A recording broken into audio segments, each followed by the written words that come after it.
right now you're being aggressive, right? So you're violating my Third Amendment right because I'm quartering with an enemy combatant. It is what it is. We're all sick from disinformation.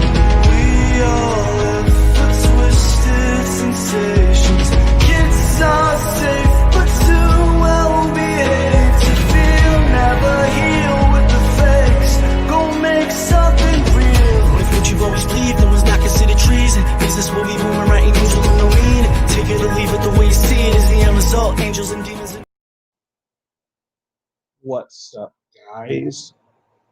Hope everyone's doing all right. Just waiting for a Chief to come on in, and he can come on up. Chief, let me know when you're here. That way I can send you the link. How's everyone doing today? Hope everyone's weekend is starting out all right. Oh, there you are. All right, so I'll go ahead and invite you up.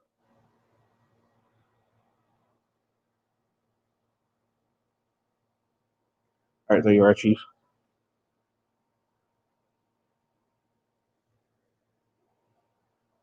What's up, May? Any fun topic resolution?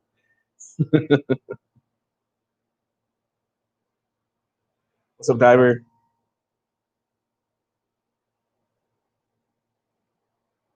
Hey, Diver, how's it going today? Good afternoon. Cool. Just waiting for Chief to come on up. He's got all the stuff for today. I'm just going to be a looky-loo today. Yeah, I was just reviewing some of Sanchos's Blue Line video last night. Oh, cool. Yeah, this All right, morning. I haven't looked at it yet. I'm gonna have to take a look at it. Yeah, actually, it was Very last night because I had to leave early. Good afternoon, Chief Tuttle. Hey, Chief. Hey, how's it going, everybody? So, what do you got planned for today, Chief? Well, I'd like to get a few more people in here, but I got some current events to talk about. So we're gonna be going over like Kenosha and whether people agree or disagree with the police's actions, and it's gonna be good. There's OSHA regulations on police. I said Kenosha, Wisconsin. That's what I said. Oh, I'm sorry. I thought you said OSHA. Oh, we have the angry frauditor up in the house. It's an angry guy. He's always angry. What are you so angry about, angry frauditor? Like, what happened? Did they forget your nuts at the Dairy Queen or your I don't know, they forget to give you ice cream or something? You're always so angry. Goose fraba.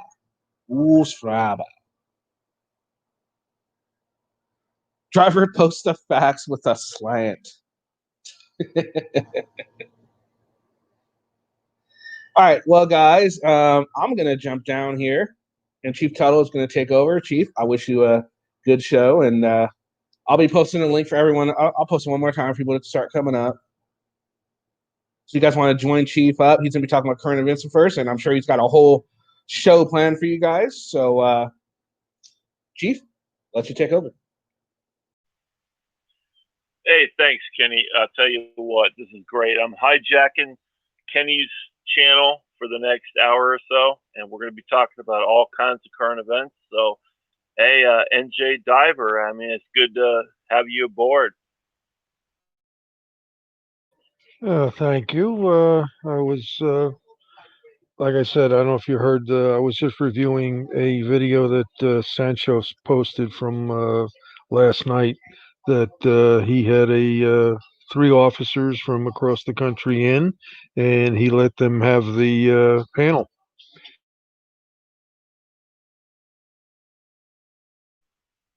Yeah, that's good. That's good. It's always good to get like new perspectives on opinions. So okay, let me just ask you, since you're the only one in the room right now. I mean, hopefully we get more people later, but okay, let me just ask you this: police officers, good or bad?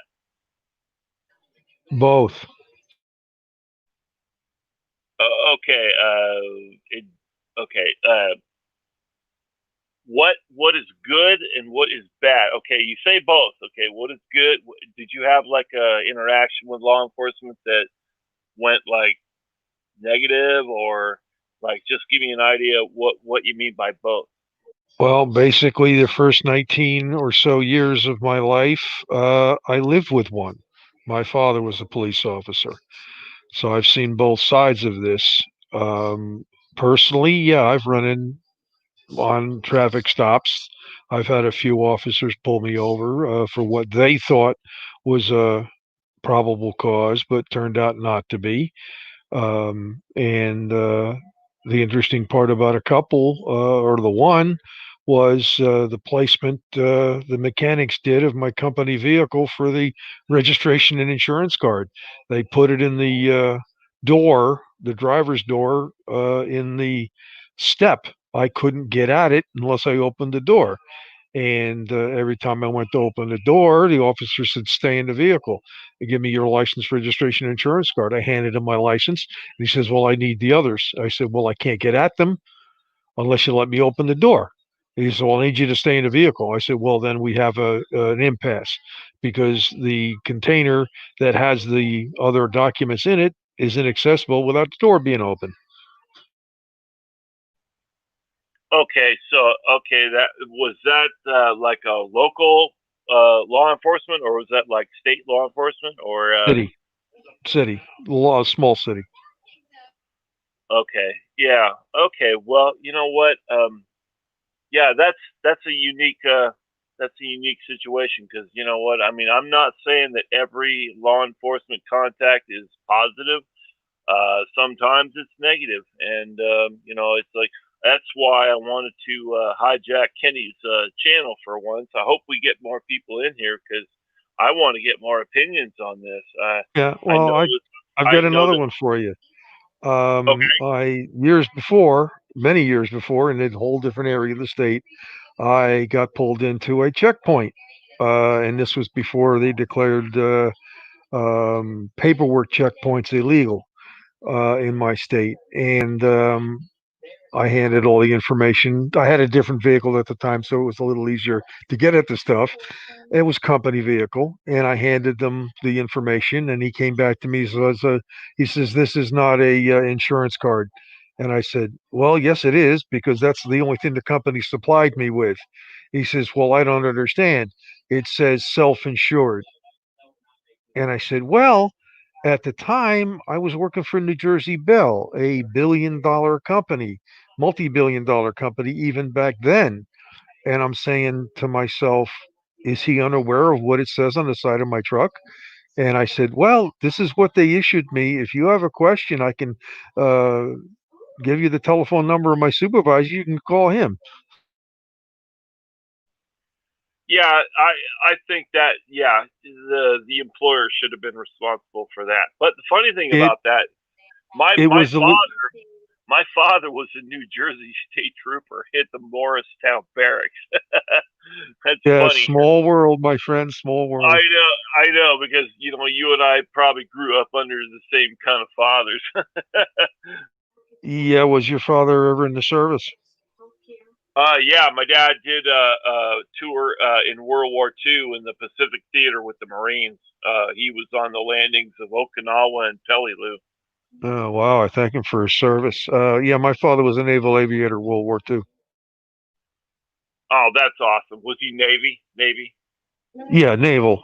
He flew every naval fighter, prop fighter, and one TBD, and also torpedo bomber. And he also flew the first couple of Navy jets. Oh, that's awesome, man. You know, my father and your father definitely chewed some of the same dirt. Well, yeah. My father was altitude, and yours was a ground pounder, but doesn't really make any difference. They both served. I also served Air Force, but yeah, I was in betweener. I was a year too young for Vietnam, and although my draft card did say A1, and I got out well before Desert Storm. Yeah, that's that's awesome, man. I mean, you know, sometimes we're not right in that age group to go, or we're not in that age group to stay, and it's like, yeah, that's kind of a thing that a lot of people went through. They wanted to serve, but they just didn't have the capability at the time. Well, And it's not that. In my case, I was in betweener. There wasn't anything going on between 76 and 78. right, right, yeah, yeah. My uncle, see, he was in Vietnam in 60, 68, 67. He was there during the Tet Offensive of 68.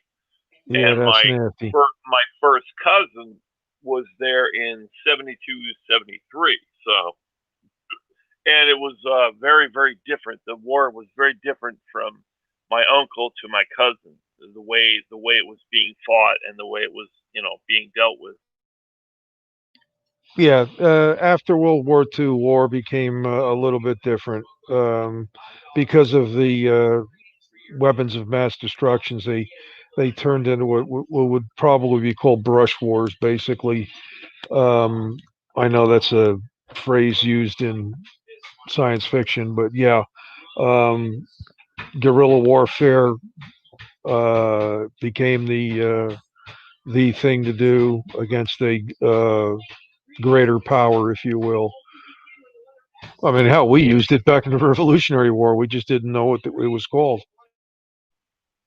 Yeah, urban, yeah, or like guerrilla warfare. Yeah, that's the popular term. But I mean, like when they went to Vietnam, guerrilla warfare became a whole different definition because our guys were not used to fighting in a tropical jungle. Those little Vietnamese guys, they grew up there and they knew what to do, where to go, how to do it, and it was almost like a losing battle. I mean, I support the troops, but it's like in that excursion, that whole conflict, our troops seemed to be outmatched because they just didn't know the lay of the terrain. Yeah, well, back then our troops were trained basically the same way they trained them in World War II. It was you're fighting other soldiers that use basically the same tactics you do, and they just weren't trained for jungle fighting. I mean, some of the Marines might have been, but we're talking the Army. Maybe some of the Green Berets were, but it was whole different style of warfare in Vietnam. We touched a little bit of it in Korea, but again, Korea was almost a mirror image of World War II.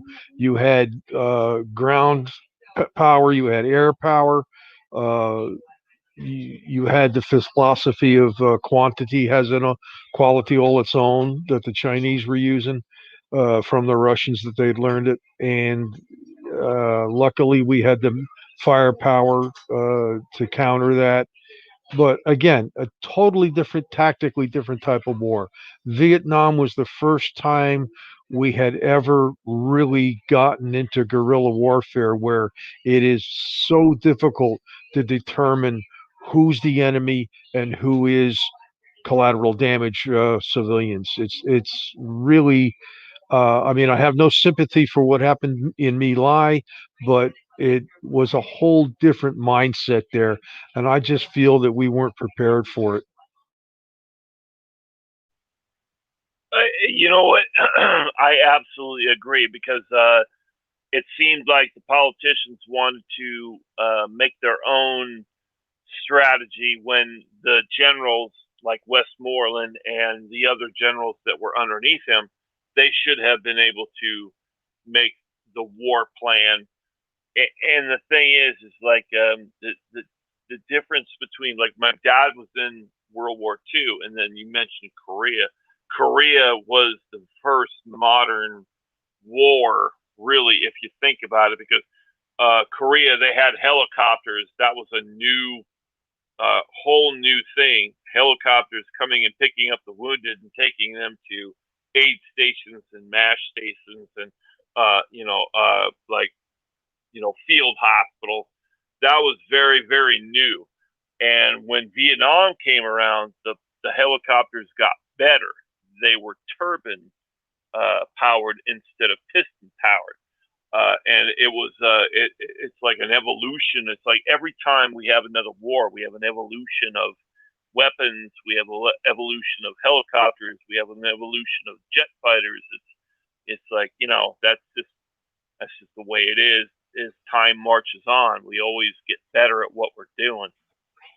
Yeah, Korea was the helicopter was purely defensive as far as strictly wounded evacuation. Yeah, they had a couple of little special forces, I'm sure, with the larger helicopters dropping them off here or there, but it was very seldom and really just a slight tactic.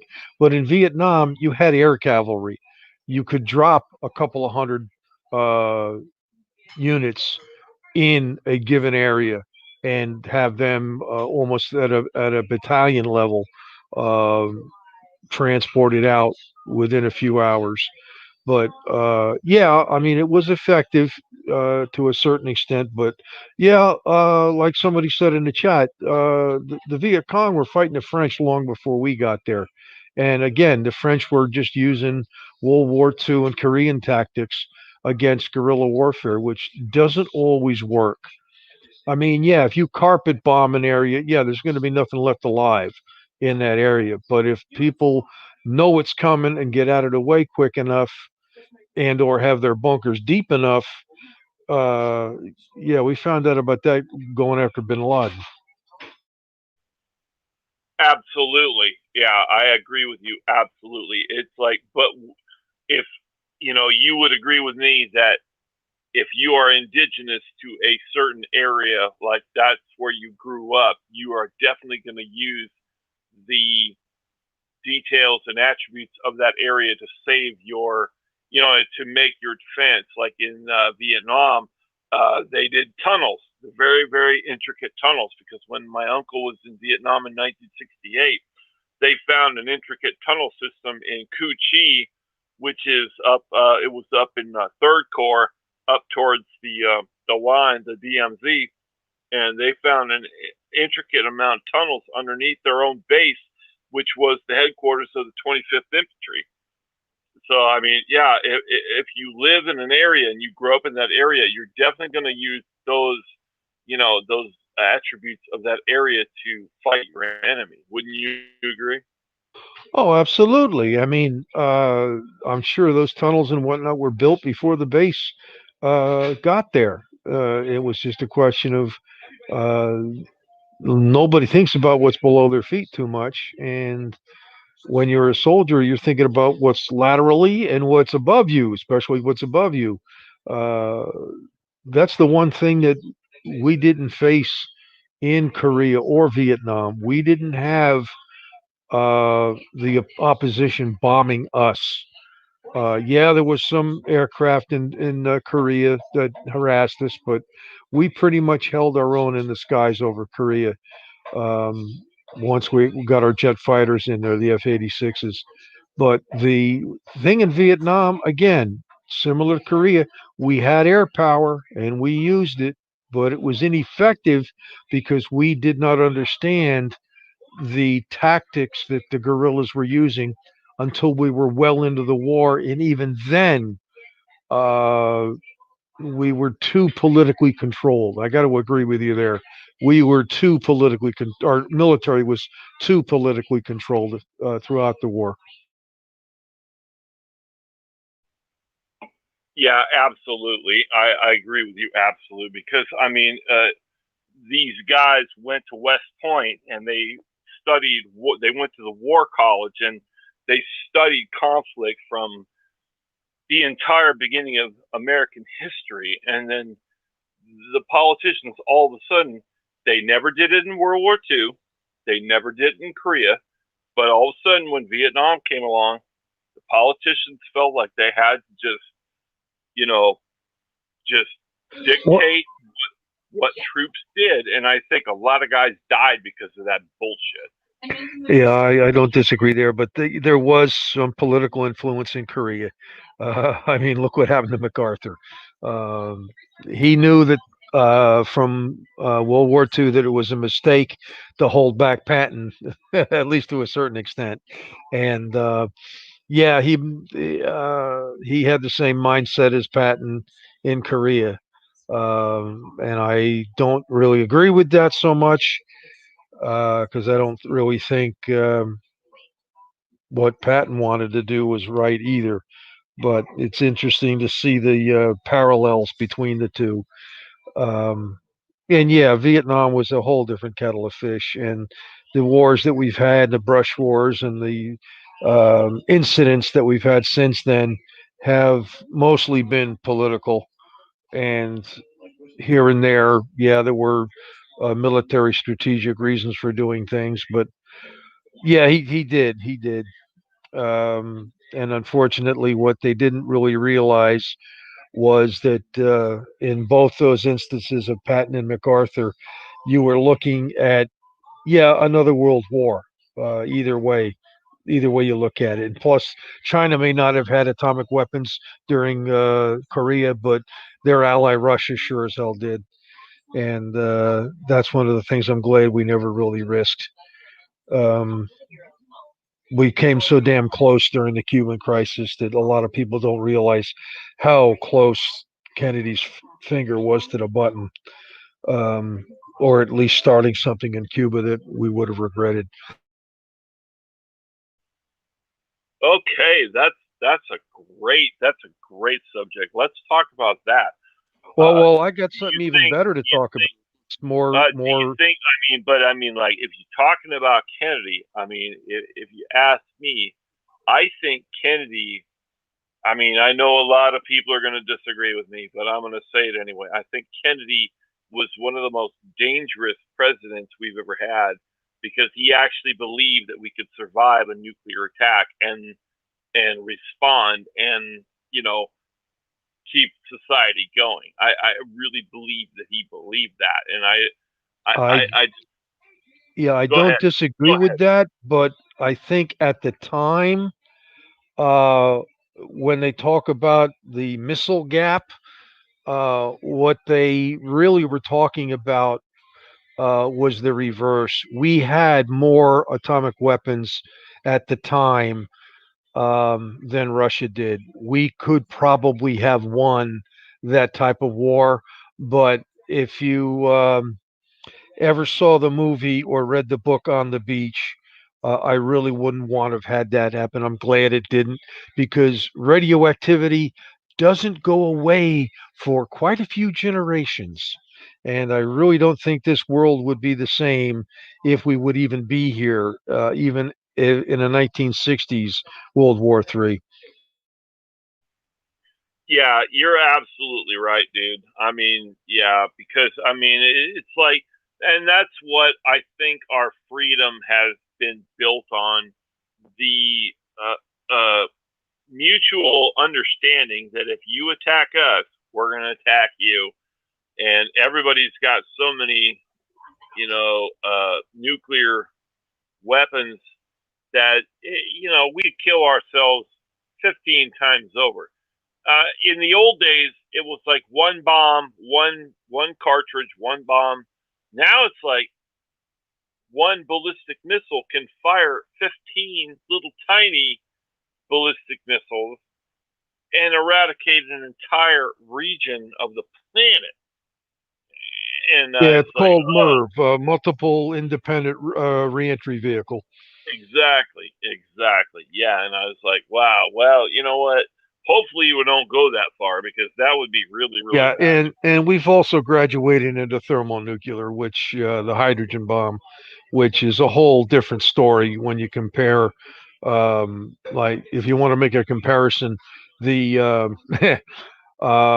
the bombs we dropped on Hiroshima and Nagasaki compared to what we have today would be like talking about a 500-pound bomb and the Tsar bomb, not the Tsar bomb, but what's that one that So they make? Moab, Moab. Thank you. Yeah, it's another bloody acronym.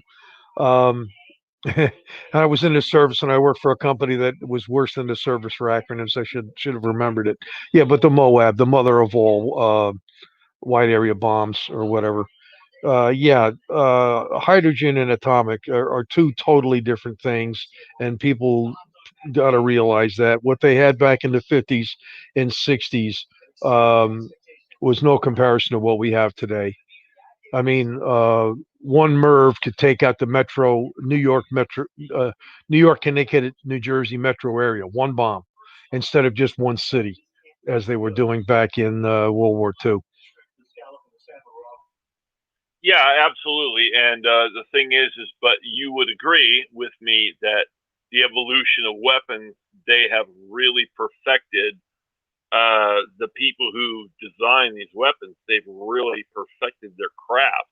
So, I mean, I I I like what they do, but on the same instance, I don't like what they do because they're into mass casualties. That's why they build these weapons to affect mass casualties. Well, there's even the neutron bomb, which will not affect infrastructure, but will kill everything off in a wide radius because it just kills you with radiation. And even the people that might survive the initial blast of that bomb, which will do very little structural damage, but if you're even on the periphery, you're going to get a lethal dose and you'll die later. And from what the studying I've done, that's one of the worst ways to go.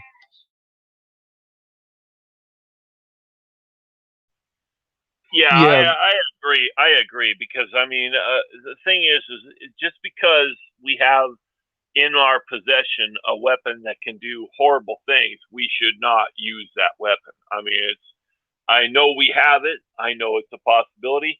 Just look at the ballistic submarines around the globe. We have tons and tons of ballistic submarines that can rain down absolute horror on a continent, and they really wouldn't even have that much of a heads up to defend themselves. Hopefully, I'm hoping nothing like that ever happens because I'm kind of happy with the world the way it is. You know what I mean?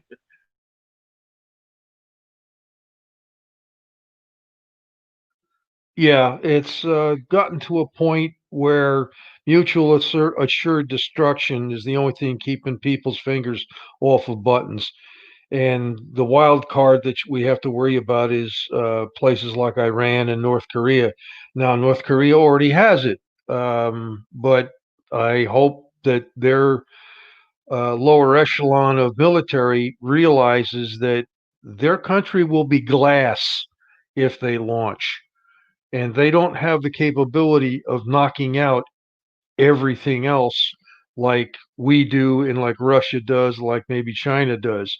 But as far as their little country's concerned, all I'm really worried about is one of their fanatics getting access to the button. And hopefully they have a fail-safe system as good as ours to where no one person can set anything off. Yeah, but when you're talking about North Korea, you're talking about like a shitbox country, and the thing is if their best weapons can only hit South Korea or Japan or Guam, that's about the length of their reach when you talk about ballistic weapons.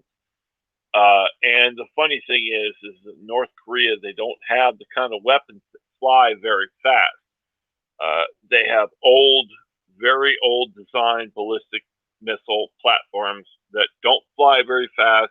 They do go a long way, but by the time, I mean, by the time they launch them, we see them on satellite, and the Patriot missile batteries can really take down a North Korean rocket very quickly if they're trying to attack South Korea or Japan or like I said, the longest target they could hit would be Guam, and but the accuracy of their weapons is very questionable. So yeah, I don't really think North Korea is a big threat. Yeah, the accuracy doesn't really need to be all that accurate if you want to hit something on the west coast of the United States, which they claim they can. But of course, I'm sure if what they have capable of doing that is going to get tested, we'll know about it after the launch. And I'm sure we've got several different types of satellites watching that entire region for anything that leaves the ground in a ballistic manner. Yeah, that's one of the beauties of technology. We've got the capability of watching everything in the world now with satellites and the different types of radars that we have and the different types of listening devices we have in the ocean. I'm sure we've got them planted all over the ocean. Um, the trick with all of this is the leadership that keeps it all in check so that we don't make a mistake, as happened in several of the 1950s and early 60s movies like Fail Safe, which was a parody, but still. There's a couple other movies that were put out that were serious about nuclear war and what could happen. On the Beach was one of the worst ones, where it was post-apocalyptic after there had been an exchange and the entire world was dying. And that's basically what we've been looking at since the late 1960s. Uh, you have a nuclear war now, the entire planet's going to be done. But Yeah, on, yeah. on a slightly more interesting note, at least, just as disparaging, did you see the recent live stream? I believe it was this morning from a certain individual in California. No, I was working earlier on my John Deere tractor this morning. I didn't see any live stream. Sorry. Yeah, I don't blame you. I don't watch the individual either, but the chatter on Discord certainly lit up about it. This individual who has a history of doing other than government facilities for their auditing decided to audit a family in their car in the parking lot of an animal hospital as they were about to put their pet down and decided to videotape it. Decided to decide. Wait a minute. Did they went into the vet? No. They were on the sidewalk. They never left the traditional public forum, but they certainly, in my personal opinion, left any kind of morals back at wherever it is they live or buried it long ago. What the hell's wrong with people anymore? I don't know. It's gotten to a point, I guess, where we're near a decade into this genre, and there are no other fantastic or click and view and monetization and donation drawing videos to come out anymore. Uh, there's not enough excitement in it, I guess, for this individual. Uh, so yeah, that's what this individual did this morning, and I don't think I need to name them. I think everybody else out there knows who they are. I'm not sure if you're familiar with them just from the description I gave, but um, I'm not even sure the video is still up. I just First, reviewed it with a group of people on a panel earlier. first of all, hey, there's a lot of people in the chat, and you're making a lot of comments. So why don't you come on board and let's get on the platform and let's all debate what's going on. We got a lot of people in the chat, but they're not starting on. Yeah, I'm not looking at the YouTube item to see how many are actually watching. 24. That's a decent number. Yeah, but it's like you and I are the only ones that are brave enough. Oh, to in the come up. StreamYards, yeah. Yeah, we need more people, man. We need to see what's going on. Well, from the look of the names in there, there's one or two that, they've got the Colyuns to come up. They've been on panels before. South Jersey Sasquatch. That's interesting. Yeah, I think I've seen him. I think I've seen him on previous chat platforms. Yeah, Sasquatch. You got the Jersey Devil down there, but I've never heard of a Sasquatch. I've got enough critters going through my backyard on a daily basis. Oh yeah, where do you live in the country? I'm in New Jersey. I'm in Central Jersey. I've got squirrels, all kinds of different birds. I've got squirrels and woodchucks and deer. My dad was a New Jersey state trooper. He was posted at the Morristown barracks. Sure.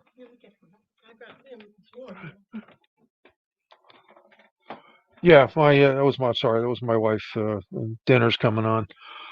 Yeah, I've been here most of my life. I did live in Texas for a little while and in Virginia, but that was when I was in the service. And yeah, it can be a good life. It's just semi-urban, if you will. It's actually suburban where I am, but we have a couple of urban environments nearby. Hey man, New Jersey is a beautiful state. That is for sure. Unless Yeah. you're living in Orange. I'm sorry? I said unless you're living in Orange. Hey Taco, how's it going? It's going all right. How are you guys doing? Good afternoon, sir. Yeah, my my sister-in-law's husband worked in two or three of the oranges as a plumber.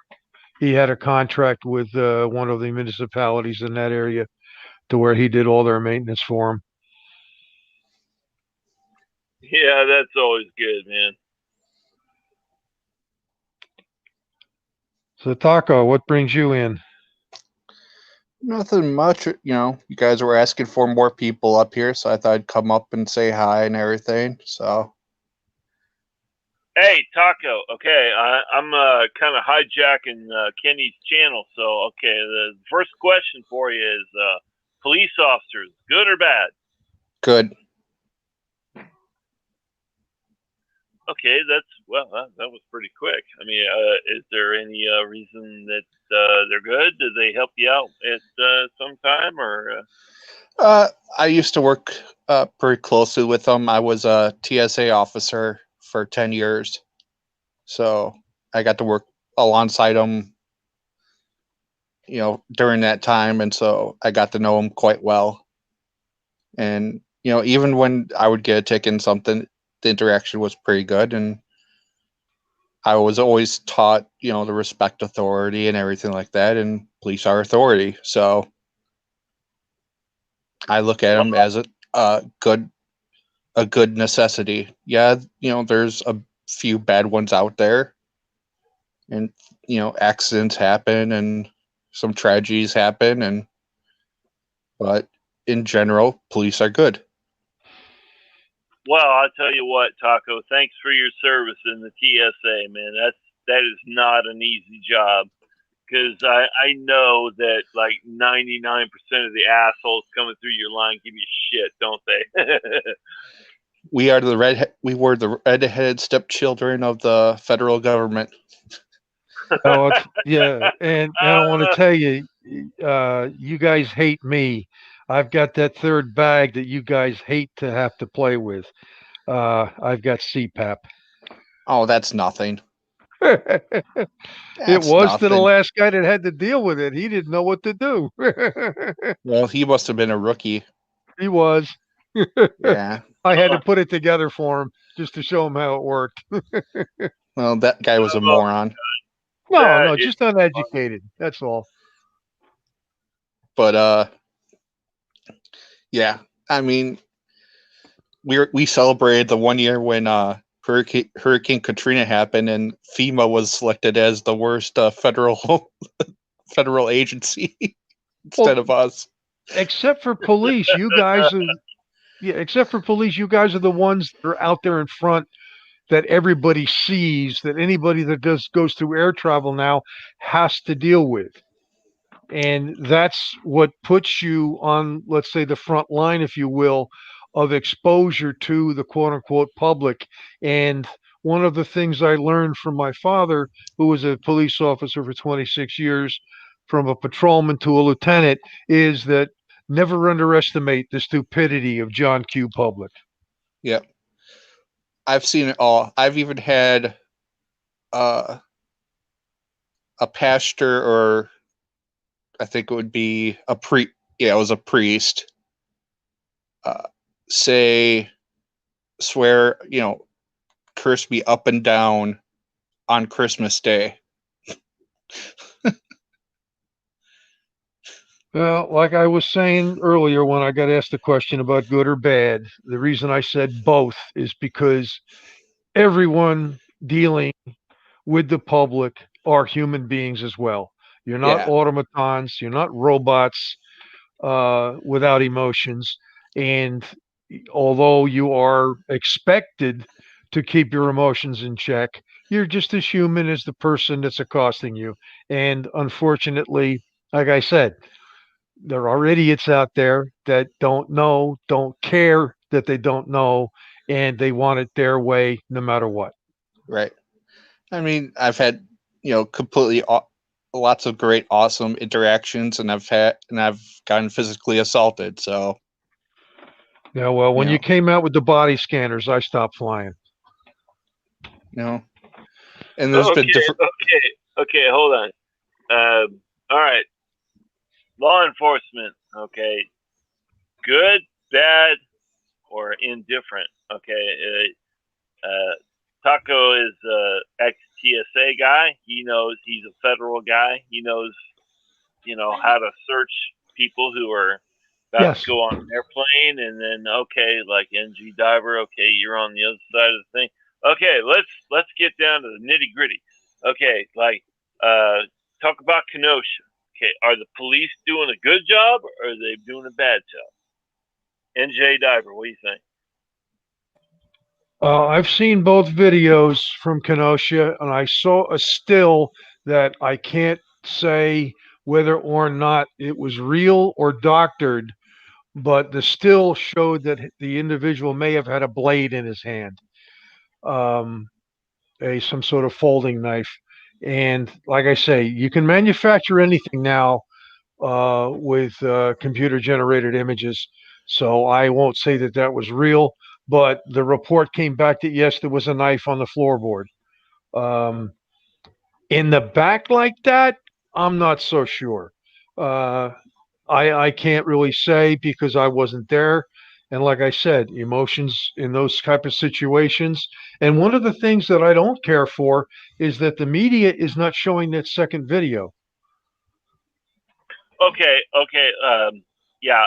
Before we get to the second video, if you were the officer standing right behind him, would you have felt threatened enough to where you would have utilized your firearm? Now, you have to understand the guy was lunging into the driver's side of the minivan. I guess it was minivan. I'm not sure if it's SUV or minivan, but how would you react if you were like if in your mind if you perceived that this guy was going to try to kill you? All right. What You you have, had? and again, I have to fall back on you have to have the totality of the circumstances in mind before you go see just the one video. I seen the second video. I know that yes, there was a struggle. Yes, tasers were fired, and the aftermath is what people have only seen. And if you see the totality, you will know why lethal force was used. Okay, I've Taco. What do you think? going to your. Do you want me to answer the first or the second question? Well, I mean, both questions, whatever you're comfortable with. Well, I'll answer the second question because I don't really remember the first question so well. For me, like I've thought about that, and it's a really tough question to answer. I would, because you know, knowing that you have to make a split-second decision, it would come down to two options for me. Either I would jump back with the service weapon and see, and give that extra second, but I also know that one of two things could happen. He could hop in that car and start driving and possibly mow down, one or two of my officers that are, in front of that car. Or, I would take the shots. Okay, that's an excellent point of view. Now let me ask you: are you proficient with a sidearm? Have you gone to the range? I've been to the range, but I'm not proficient. Okay, okay. Now let me ask you something. As a citizen, if you were confronted with sovereign citizens or whoever, militia or BLM or Antifa, how would you defend yourself? Well, basically, I understand I'm probably screwed.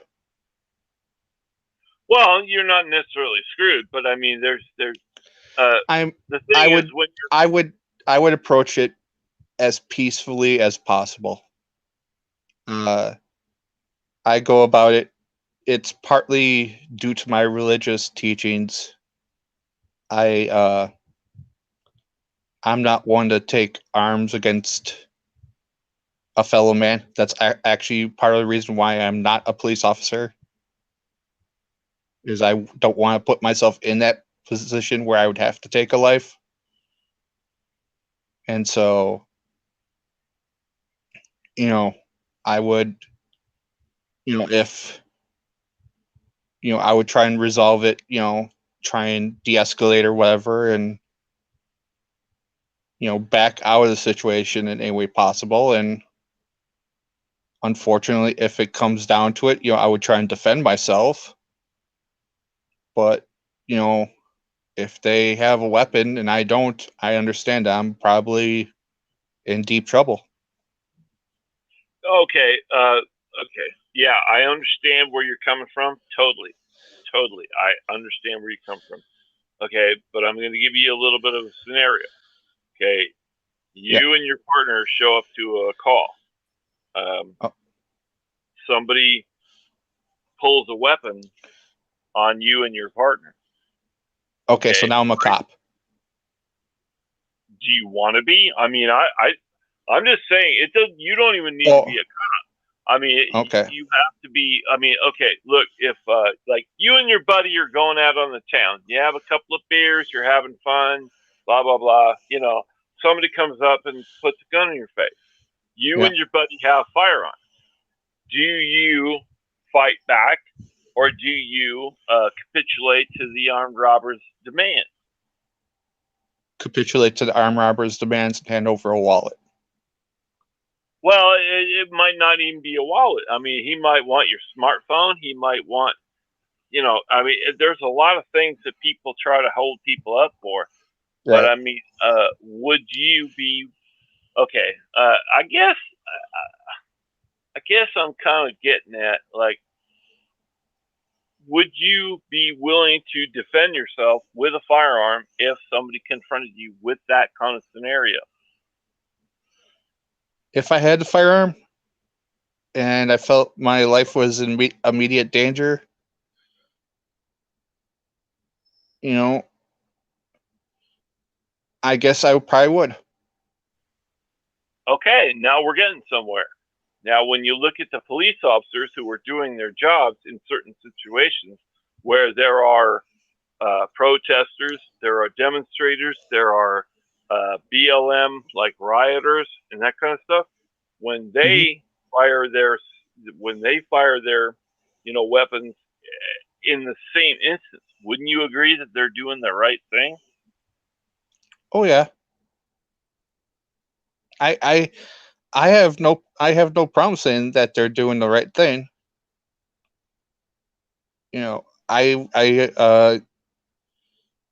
That's why, when I was saying, being put in that position, I would have done one of two things, and even jumping back, it would have been a split second of giving that individual maybe one more second or two to see, possibly what they were going to do. If, like Stuck said, with the picture, or not Stuck, I'm sorry, NJ Driver or Diver, with the knife in his hand. If they already saw that knife, then I understand, they took the shots. If they didn't see the knife, suddenly there's a knife, boom, But I also understand, him getting in the car, mowing down, two officers in front of them too. They got to take the shots, and also there was the kids in the car that they have to, factor in too. So I completely understood why they took the shots that they did. Yeah, that's the thing. A lot of people don't understand with the officers that are on the scene at the time. You have to make split decisions, in the instance of a moment, and you have to be right all the time. And I know that everybody here, probably in this chat room, understands that sometimes when you make a decision in the heat of the moment, it might not be the right decision. However, law enforcement officers have to be right all of the time, 100% of the time. And you know what? It's a bitch when, after the fact, people Monday morning quarterback the officer's decision when they've never worn a badge, never spent an hour on patrol, and they want to just dictate what officers should have done. I don't know about you, but that just seems like unreasonable to me. Right. Oh yeah, I completely agree. And I don't I don't really like the fact that it seems like there's this feeling that cops like to shoot people. The cops don't want to shoot people. It's far from that. I can tell you from experience. I was a police officer for 18 years. I've had my gun out a lot, but I never had to shoot anybody. And I tell you what, 99% of the officers out there never shoot anybody in their career. Right. And that is a verifiable fact. But, when you are an officer, you have to protect yourself. So there is that element of, okay, if you shoot at me, I'm going to shoot at you. But most of the time, it turns out to be, we're going to take you down, we're going to put you in custody, we're going to take you down to jail, make you bond out or whatever. But, it never comes to like deadly force. Right. What I'm getting at is, it's getting where people are like saying, feeling like cops are going people hunting, and that's just not the case. There's no, cops are getting high from trying to, shoot people. That's just not the case. You know what I'm saying? Yeah, I know exactly what you're saying, and it kind of pisses me off because you know what, a lot of times, the police officers are just trying to do their job. They're trying to do it right. They're trying to, do it the correct way. And some of these asshole officers, and I have known asshole officers, believe me, Right. There are not all good because I've seen some fucking pricks. So, but the thing is the pricks make it bad for us, all the other officers that are trying to do the right thing.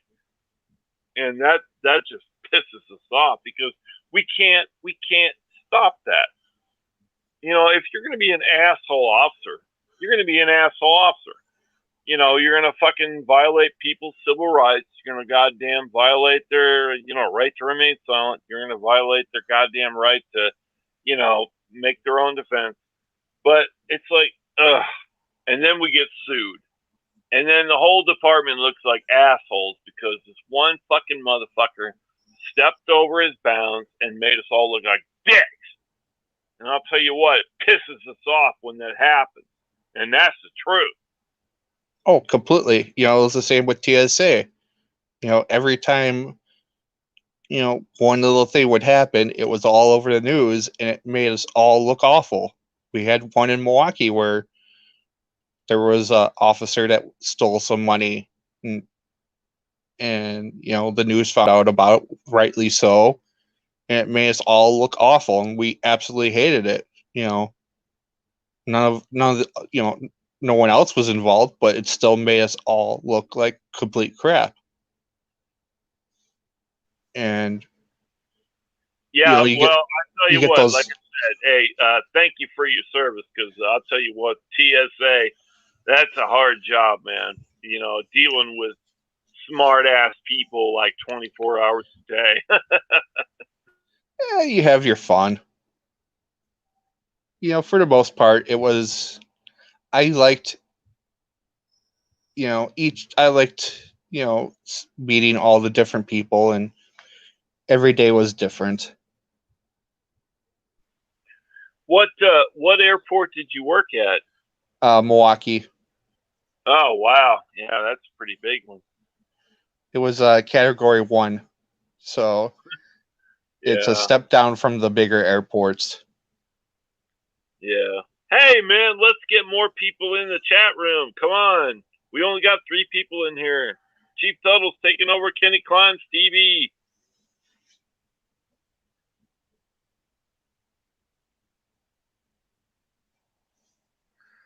But I was due to some mental health reasons, I was forced into retirement, which was fine. It was a tough job to do with those issues. So, did you work for TSA or did you work for another government agency? I worked for TSA. I was with TSA for 10 years. That's got to be. I'll tell you what, man. I was a volunteer for the USO at Columbus Airport, and I used to watch the TSA guys go through all your shit. I'll tell you what, I've never seen people give so much shit to fucking people. it's almost funny. With you'd get so many people that would give us crap about, oh, you're taking our water to drink it for yourself. If I took everyone's water just to drink it for myself, I would have died from drinking too much water. It was. I want to bring something up real quick. Mae brings up a good point. She said the police need to relinquish some control. They can't continue to investigate their own anymore. It needs to be an outside body with no leader within it. What do you guys think of that? I concur with that. I think it just puts too much pressure on police to police their own. It should be an outside agency that polices. What do you guys think of that? What do you mean, like internal affairs, like something like that? Well, no, like someone that's completely not even involved with the police, that has no bones to pick, either good or bad, with the police. I think they need to have prior law enforcement experience. I think, yeah, they would have to have prior law enforcement experience, yeah, because I mean, otherwise that's going to be one of those like little councils that just second guess law enforcement officers' actions when they've never spent 1 minute as a law enforcement officer. Because that's very dangerous. Because recently in Wauwatosa, the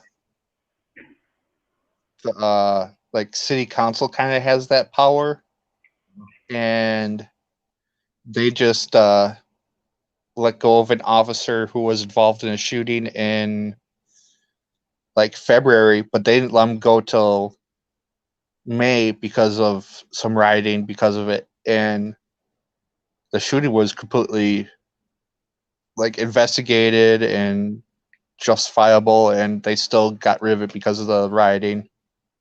Like there was just no support and everything. Now the same type of thing now when we elect our president doesn't necessarily have have military background, yet they're in charge of our military. They're supposed to be, they're the end all be all when it comes to the military, yet they don't need to have any military experience. Since you guys all agree that, anybody that has any kind of power over the police should have police experience, shouldn't, in the same vein, shouldn't the president have some sort of military experience in the, that with that line of thinking? Well, it doesn't necessarily have to be military experience, but you have to be experienced in like command power. If you're going to run a police department, you have to be experienced in command power and power in certain, like, you have to figure out what troops to send where. No, exactly. No, I know, I get what you're saying, but my point is, like, I don't necessarily think they should have to have any kind of police training, because I think when you have ex-cops up there, they're going to look more, for the most part, they're going to be more on the cop side, as opposed to they're looking at it with a fair, with a fair eye. They're more than likely going to look at it from the cop's point of view, when they need to look at it just from straight down the line, judge on each side, and come to a conclusion. When you have someone that has previous law enforcement experience, they're automatically, because of just the just like with the military, it's a family atmosphere. You think of them as family, so automatically they're like, well, I'm going to protect my own, sort of thing. So it kind of can cause some friction. But Kenny, you're lumping. Hi guys, hey guys. But Kenny, you're lumping every officer, every person into that. You're making a biased judgment on every single officer. How do you know? I'm saying for the most part. I'm not saying every officer is going to do that, but generally, if you look at look at most, you can't lump. Okay, if you have an army and you have an infantry division, not everybody in the infantry division is going to agree with your attack plan. When you're a police officer, it's the same way. You are in a division. You have orders. You have your orders to do a certain task, and it's not personal. It's not like we're going out of our way to screw these people out. We have orders. We have to deploy in this certain area, and we have to defend this line. It's not like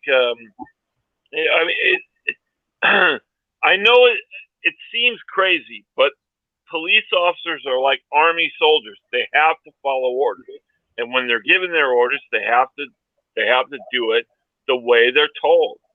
Yeah, but I'm not saying they need to run a department just to investigate other police officers. Maybe law enforcement. I get maybe like a private detective or something like that, or someone that doesn't have any ties to the police department that they are currently investigating. Because I think it has to at least be a mix. I think it at least has to be a mix, because you have to have that law enforcement experience to be able to explain, like for a shooting, you have to give the some of the rationale, or this is why this is see why this is happening, X and X, Y reasons why this is being performed this way. This is in the rule book this way, type thing. There's certain things that law enforcement would understand right off the bat. But also there's things in that same vein. There's things that I empathize with and say, well, I can let that one slide, when necessarily they should have not let that slide. Not all, but there are going to be those examples. And if you have a department that has nothing but law enforcement investigating their own, I agree with you. Maybe a mix, but definitely not just law enforcement investigating their own. That's just a recipe for disaster. Okay, Chief. Hey, wait. I'm supposed to be in charge of this channel. Hey, Kenny Klein, I'm going to ask you, cop, good or bad? Depends on the cop. Oh, no, you can't. Come on, you can't do that. Cops, good or bad? Well, no, but you just said you can't put every cop in the same category, right? Now you're wanting me to put them in either good or bad. Ouch. Yeah, So you got me there.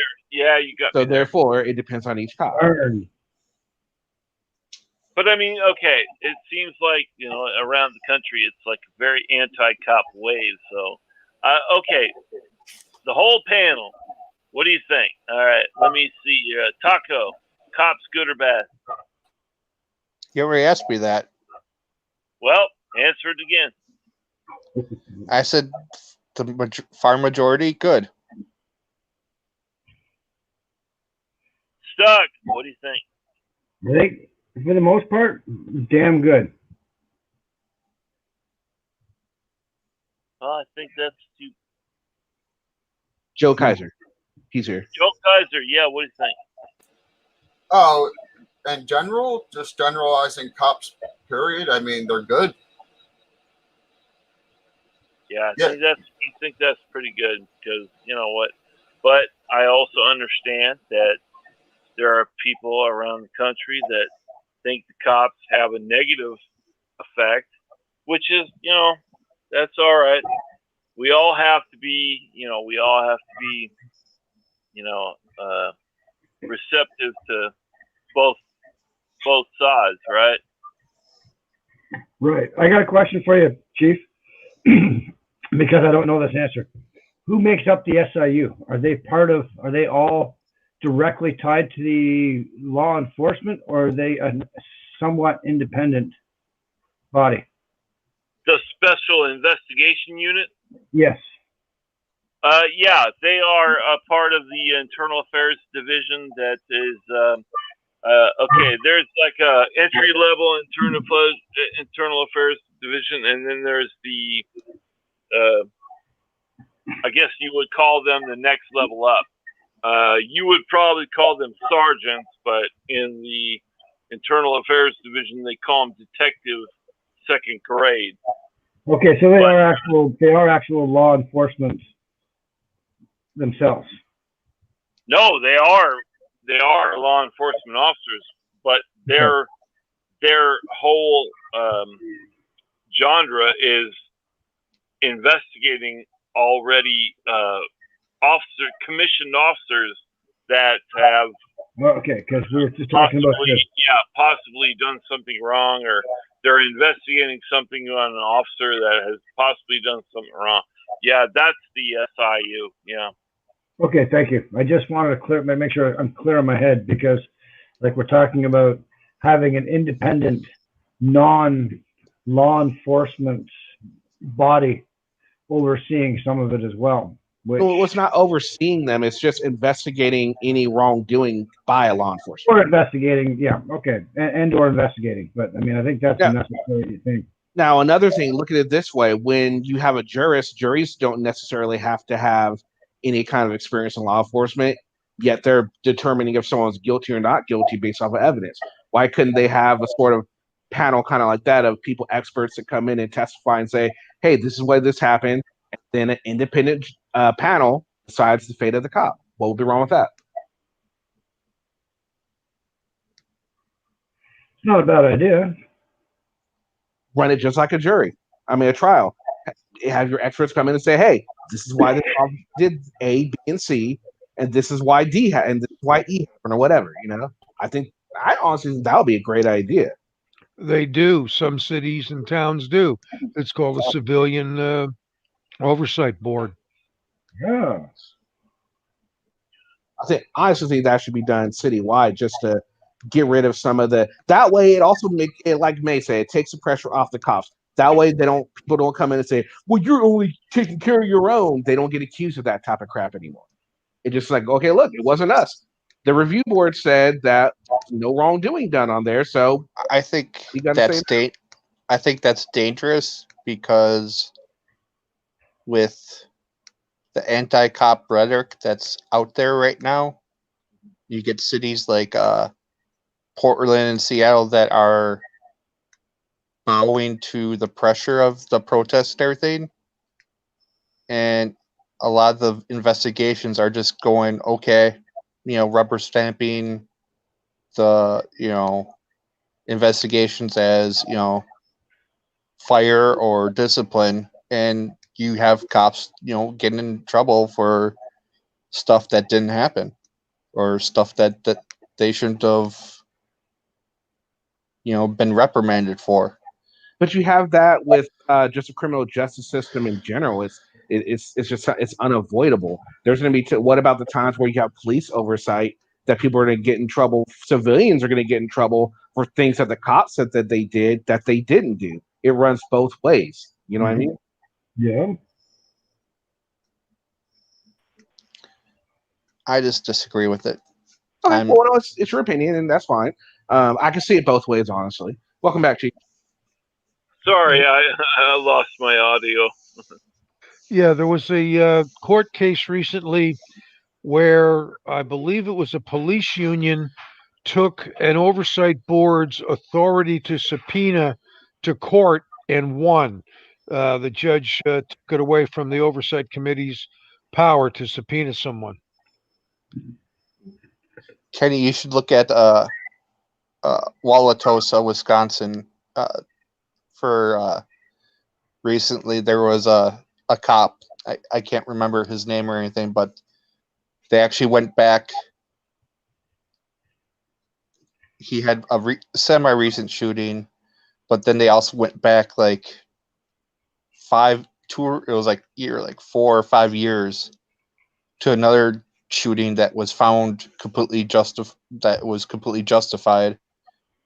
and they were like, well, you also had this shooting, and so the panel was like, we're letting you go.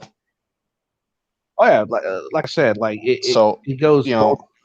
Yeah, they can all make mistakes. Sometimes it wasn't a mistake though. They bowed to the pressure. It wasn't like a mistake. It was literally bowing to the pressure of riots.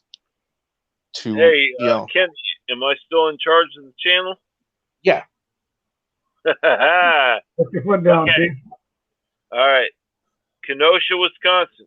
You think the shooting was justified or not? Taco. Yes. You think it was justified? Yep. Okay. Let's see here. Stuck. What do you think? I'm borderline push, but I'm pushing towards a yes. I mean, I don't agree with shootings, period, but I'd have to say yes in this case. If I got a big push. Diver, what do you think, buddy? As I say, who's got the sirens in the background? That's at my house. That's going across my house. That's out in the front of the house. That's how loud it is. And I'm in the back. I gotta say, it better not be my house. I live on a dead end road. Okay, Diver, what do you think? Having seen the second video, and also, like I said earlier, a still that may or may not have been produced, I would have to say it may come out as justified, only because they did try other non-lethal means prior to that in the second part of the incident. Okay, Joe, what do you think? Yeah, I think it was justified. I think if I put myself in that position, it probably would have worked out maybe the same way. That's amazing. I didn't think I would get that response, because I'll tell you what, a lot of people think that the shooting was unjustified, but I mean, if you really look at the video, yeah, I mean, he does lunge for the bottom part of that driver's side door, and I mean, I probably would not have shot him 7 times, but I probably will shot him like twice. But that's amazing. That's amazing that everybody's on the same page with that. So hey, that's awesome. Yeah, I'm coming back into this after having had dinner. The other 3 or 4 people on here, yes. Have any of you seen the second video? Yes. No, I haven't seen it yet. No. I have. Okay. Of them rolling around on the ground and stuff beforehand. Yeah, Mr. Kaiser, have you seen it? Okay. What does the second video, reveal that the first video didn't? Well, the first was taken from across the street, and you only see the driver's side. You don't see what's going on the opposite corner and other side of the car. The second video is filmed from the resident side on the passenger side of the car. You actually do see the struggle that was going on at the back corner of the car, the back rear passenger side corner, and you do actually see them. You can't really see them deploy the tasers, but you do see the struggling that went on. And there was something else that came out on Discord recently today, I believe, or yesterday, that someone had a still of him as he's crossing from the front of the car to the driver's side, and supposedly the look of the shape that's in his hand is that of a folding blade. Okay, that's interesting. Okay. As a police officer, I would be very cautious on what he was doing. If he went into the driver's side, area of that car, I do not know what he is taking from that area. It could be a firearm, could be could be a knife, it could be whatever. But, however, I think that the officer should have put some distance between himself and the suspect. He did not have to be right there. He could put him. He could have put some distance between himself and the suspect. So if the suspect did come up with a weapon, he would have had some distance to respond to that threat. Yeah, some mistakes were made on both sides. But yeah, he stayed right there, and I'm not sure if that was the correct decision. However, I think he was trying to go for. I think he was trying to go for one last takedown, and he didn't get the grip he wanted. Yeah, I didn't have. I wasn't there, but I'll tell you what, I think I have it queued up, the video that I'm talking about. You guys want to go ahead and see it if you haven't seen it? Yeah, thank you. Appreciate that. Yeah, this gives me a little more education on that.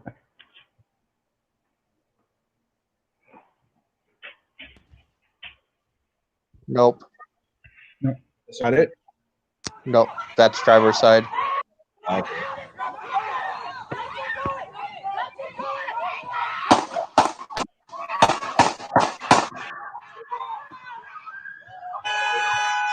Wow. That's the wrong one. Let's see. When they're playing on the bad shoot. That was a bad shoot.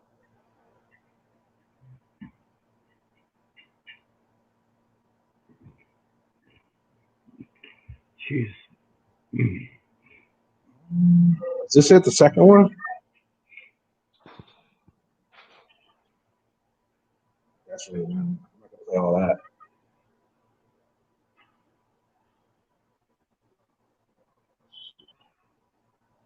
Never mind. I had a feeling. Never mind. I can't find it. Okay. any day now. Your connection is really slow. Right. Oh well. Yeah, I had both of those. It's been so many days since I've had them. I never do catalog them. Do you have the second video? Can you show us? Do you have a share your screen? No, I don't. I don't have an alternate screen. But hey, okay, let's just ask. Okay, this situation, cops right to shoot or not right to shoot? Well, like just in general, a general rule? Well, it depends on what was the last situation we saw. He's talking into the situation, Ken. Oh, in the situation? Oh, yeah, for sure.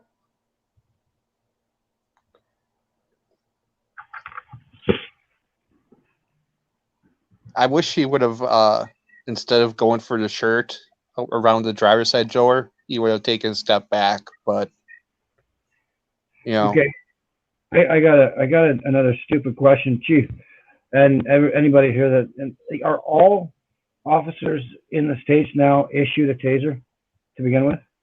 Now? No, it depends. It depends on the budget of the department. Okay, we got the same thing here. We got the same issue here. So that guy had fired his taser though. Excuse me, Kenny, in the private chat. Oh, okay, I got you. Thanks. But that guy had fired his taser. Okay, I didn't know that part. But anyway, I'm just curious if every officer has one or not, right? So, I mean, not everybody has a taser. And the thing is like when I came out of the police academy, I graduated police academy in 1993, and none of us had tasers.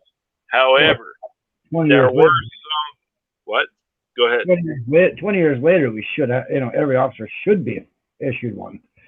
Period. Well, it depends on the budget of the department. I mean, there's a lot of departments that do not have the money. I mean, a basic taser weapon is like $1,000. It's not cheap. Okay. All right. Now, let me throw this back. $1,000. I know it's not cheap, but how much does it cost to run the investigations, charge officers, the court costs, and the fees? Instead of spending $1,000, you could probably, you're spending tens of thousands, hundreds of thousands of dollars if the officer had a taser. So you'd rather spend $1,000 to save that thousands of dollars, right? The other circumstance is that the taser being non-lethal is not always effective, i.e. the case we're discussing. Yeah. Okay. All right. All right. So I have it queued. You guys ready to check it out?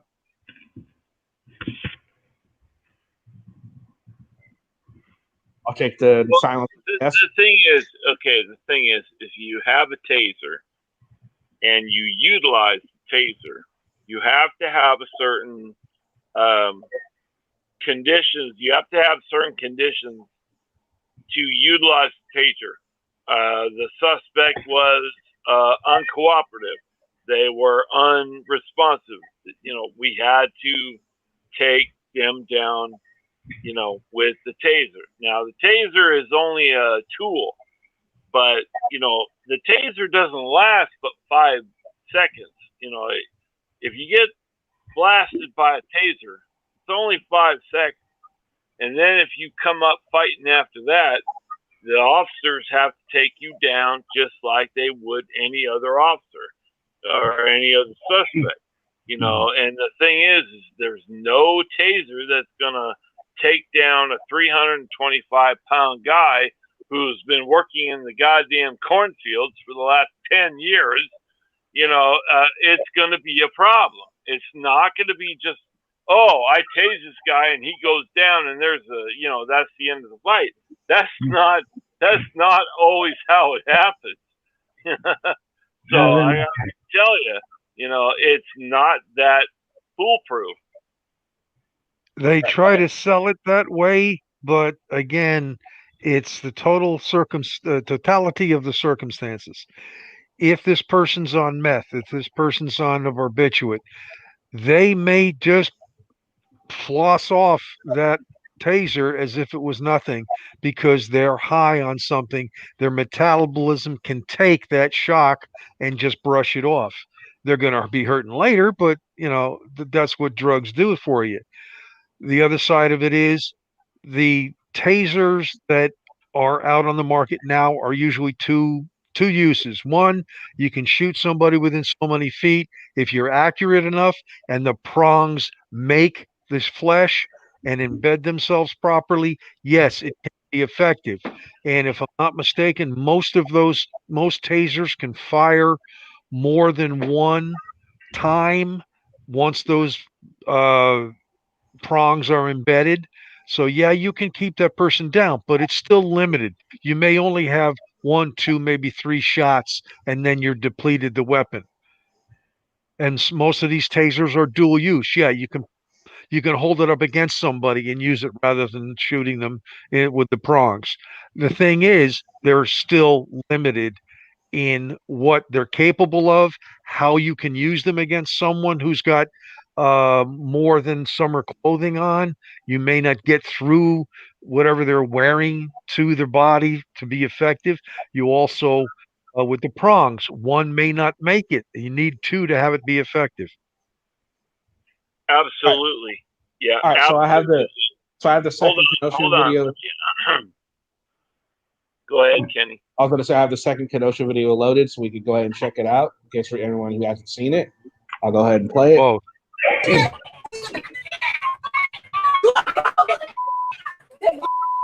Stop playing. Oh, there it goes.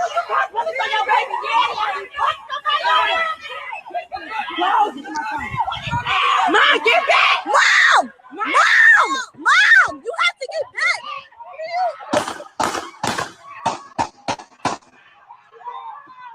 yeah, they tried to time it properly. Wow. Get my son! Get my son! Come here, TJ! TJ! You are bogus!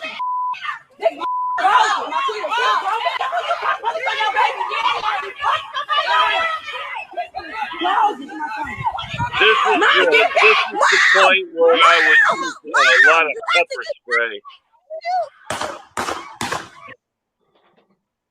Jesus. Now, what the hell are all these civilians doing hanging around so goddamn close to that situation? Because they're family. Okay. All right. There's another video I posted, which is a review by a supposed police officer who supplies some more information. If you'd want to play that as well. I don't know if you know about this site. Yeah. It's Officer 401. It's a server on Discord. I was in it for a few months and recently got kicked out because I basically told a few truths they didn't want to hear. Well, I'll go ahead and post it in the chat because it's like 7 minutes. I'll post it in the chat for anyone who wants to look at it instead of Yeah, playing. it's got some more details about the individual that was killed. So here's the video that he was talking about. Go ahead if you guys want to check it out at a later date or whatever. Ridiculous. All right, Chief, what you got? Hey, everybody. Okay. New question. Uh-oh. Okay. All right. Kenosha, Wisconsin. You think the cops did good, or you think the cops did bad?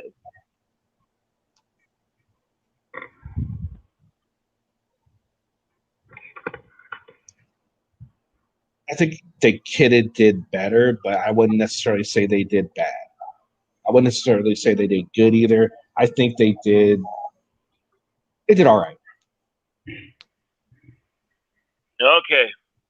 Let me see. Taco, what do you think? I'm kind of with Kenny.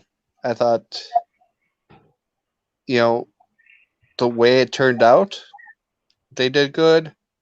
But I think they could have done different things, like you were saying. I would pull out I would have started OC, stuff like that. I think they could have, maybe went that route, very early on. And I would have maybe, not necessarily gotten that close to them at the end. But it probably would have still ended up in a shooting at that point. I don't know if I would necessarily would put 7 rounds into him, because especially up at that close of range.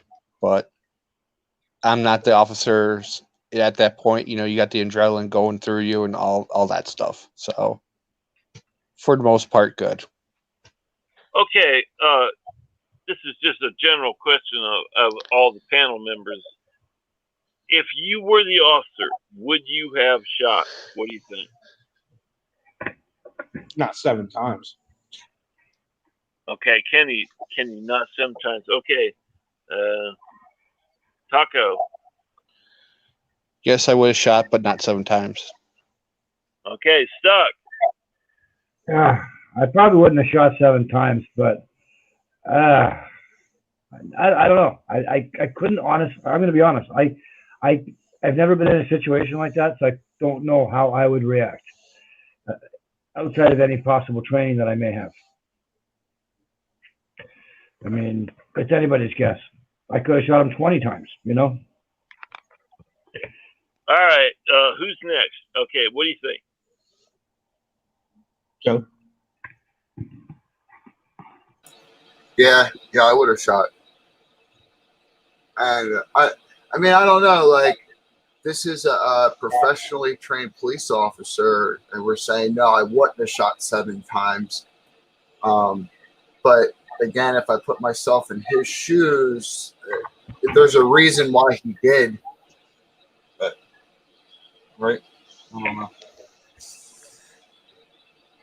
Well, I got to tell you, okay, just from my point of view, I would not have shot him. I was a police officer for a long time, and I looked at this video a lot, and I viewed it multiple times, and I did not find any reason to shoot him. If I had been the officer, I would not have shot him. Okay, from the panel, who's here? Why would you not have shot him? Kenny, what do you think? Why would I not have shot him? Yeah, if why I knew, would? I mean, right, if you were the officer on the scene and you were there in the midst, would you have shot him? well, so then I say yeah, I would have. But then you ask why would I not have? If I would have been in a situation and I would not have, I would have had to have known something to where I knew the situation would have ended goodly for me to not have shot him. Like maybe I knew Brazilian Jiu-Jitsu, or I knew Bruce Lee's 1-inch punch, something like that. Then maybe I wouldn't have shot. Okay. What do you think? What do you think, Taco? What do you think? I would have either emptied OC spray into the driver's side, but then he did have the children in the car, and I don't know if I would necessarily wanted to had the children get hit with the OC spray, but I think, if you're not going to shoot, then you have also maybe taken the steps back and tried to de-escalate that way to at least give yourself space to where, it's more of a standoff at least. Okay, cool. What do you think, Stuck? I'm with Taco on that standoff. I mean, I gotta go. Hey, see you later, buddy. Yeah, see it. I mean, I would. I mean, try to get it to a standoff situation versus what happened, right? So, but I mean, I don't know. This whole situation, everything about this looks bad. I'm sorry. He's opening fire on a guy with children in the car right nearby, with civilians 10 feet away. I mean, this is just, there's something wrong there. The cop could have done better, I think. Justified, yeah, maybe, but still, there's people, right there. So I don't know. No, why haven't they released any body cam footage? Was there no body cam footage to be had from this? There was no body cams. I'm not sure if the officer that fired the rounds had body camera, but the thing was, he, I mean, from the video evidence at the time, he did look like he was lunging for a weapon. And that's what I'm saying. Body cam footage could paint a different story, like it did with what's his face, George Floyd. There was no body footage. The department doesn't have them. Kenosha was not slated to get body cams till 2022. Oh, jeez. Okay. Well, not every department has the budget for body cameras. I mean, those things are kind of expensive, and not a lot of people have the money to accrue them. It's not just the purchase of them nor the maintenance of them. It's the monthly charges for storage of the video. A lot of people don't realize, yeah, you're talking gigabytes of video footage that has to be stored on a daily basis from multiple cameras. And believe me, the vendors are making a lot of money on that. They're making a shitload of money. You are absolutely right on that, Diary. Okay, that's my next question. This is Chief Tuttle. I'm still hijacking Kenny Klein's TV channel. Okay, video cameras on officers, yes or no? What do you think? Yes. Yeah, I agree. They should definitely have them. Yes, definitely. Absolutely need it. Yeah, I'm a camera advocate. Okay, so you know what? That's awesome. Real quick. I don't know if any of you have noticed the quality and the myopic nature of these body cams, especially when the officer draws his weapon. Once he draws his weapon, 9 times out of 10, his arm's right out there in front of the camera. And unless they go to the added expense of putting a camera on the weapon, which is really impractical, and very expensive, all you're going to see is the inside of his arms when he draws the weapon. Unless he's so proficient with that weapon in one hand, all you're going to see is the inside of two arms. I've seen that multiple times in multiple copies of different shootings by police officers. That's basically all you're going to see from that officer. I've seen body cams up towards the front of the shoulder, though, like on up, not from the There front. are different kinds that you can wear. Yes. On the shoulder. Of course, dash cams have been mandatory in many states for years. That went crazy, oh God, probably near a decade ago with federal funding. But I don't think you're going to get that right now. I like the when you have dash cams and you have body cams, that's only going to help the officers because there's not going to be any discrepancy of what happened. If you catch it on the video and or audio, there is a lot that doesn't get caught because the lens itself is a lot more myopic. And myopic, I mean, it has only a certain range. It's not complete 180 degrees, even with a fisheye camera, fisheye lens, excuse me. You'll get a wider range, but you'll left and right, but you'll also get a little bit of distortion in a fisheye lens. The trick to this is, yes, they're very good when it comes to capturing what it can see. And that's something you have to keep in mind. In this case, had all these officers had cameras, we might have some better answers. And we might have, if they were released, that's another question. Many states don't allow the release of the video footage until the investigation is complete. And by then, everybody's got their own ideas of what happened from all the different media outlets and all the different civilian cameras that might be in hand. And one of the things that everybody's got to realize, if you haven't read George Orwell's 1984, go out and get it. That was written back at the beginning of the last century. We are there already. There are cameras everywhere.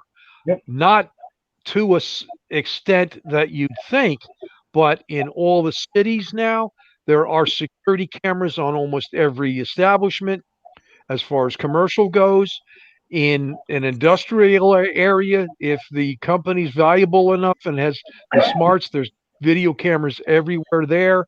A lot of civilian areas like these, let's say Section 8 housing, no, you're not going to have a lot of cameras there because those people can't afford them.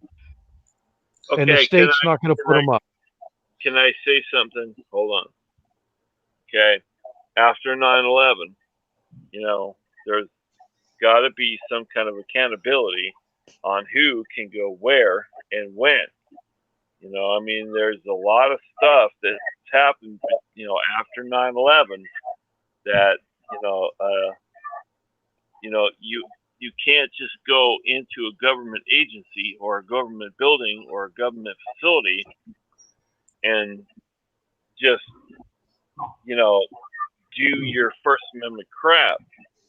But it's like, I don't think that the government is like oppressing people so much to where we have to worry about our, our First Amendment and, all the amendment rights. Well, one of the things I'm looking for it right now is I have researched DHS's website and a few other places, and I have come up with a series of, let's say, advertisements of the DHS that they have put out, both all law enforcement at every level and also to civilians. And there's see something, say something. Everybody's heard that phrase. 9/11. And I'll tell you, photography is on the list of suspicious activities in that see something, say something poster.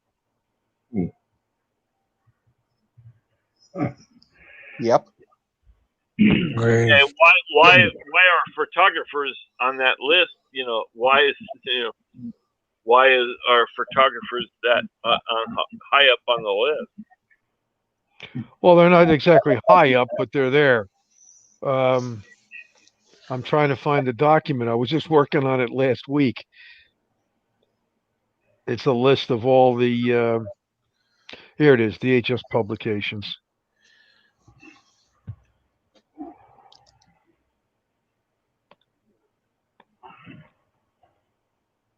All right, where's your chat?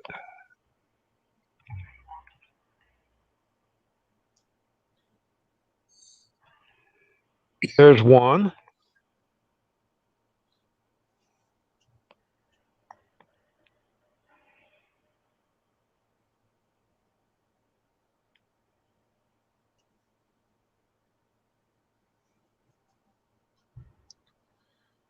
There's another. I've got a list of these things. There's another 4. Let me just see. Yeah. These are all open on the internet to go to. Hey, everybody! While he's figuring that out, what do you think about the political visitations to Kenosha? Trump visited there, and Biden visited there. What do you think? Wouldn't have happened if this wasn't an election year. Yeah, that's what I thought. What do you, everybody else? What do you think? Biden, Trump? Yeah, what do you think?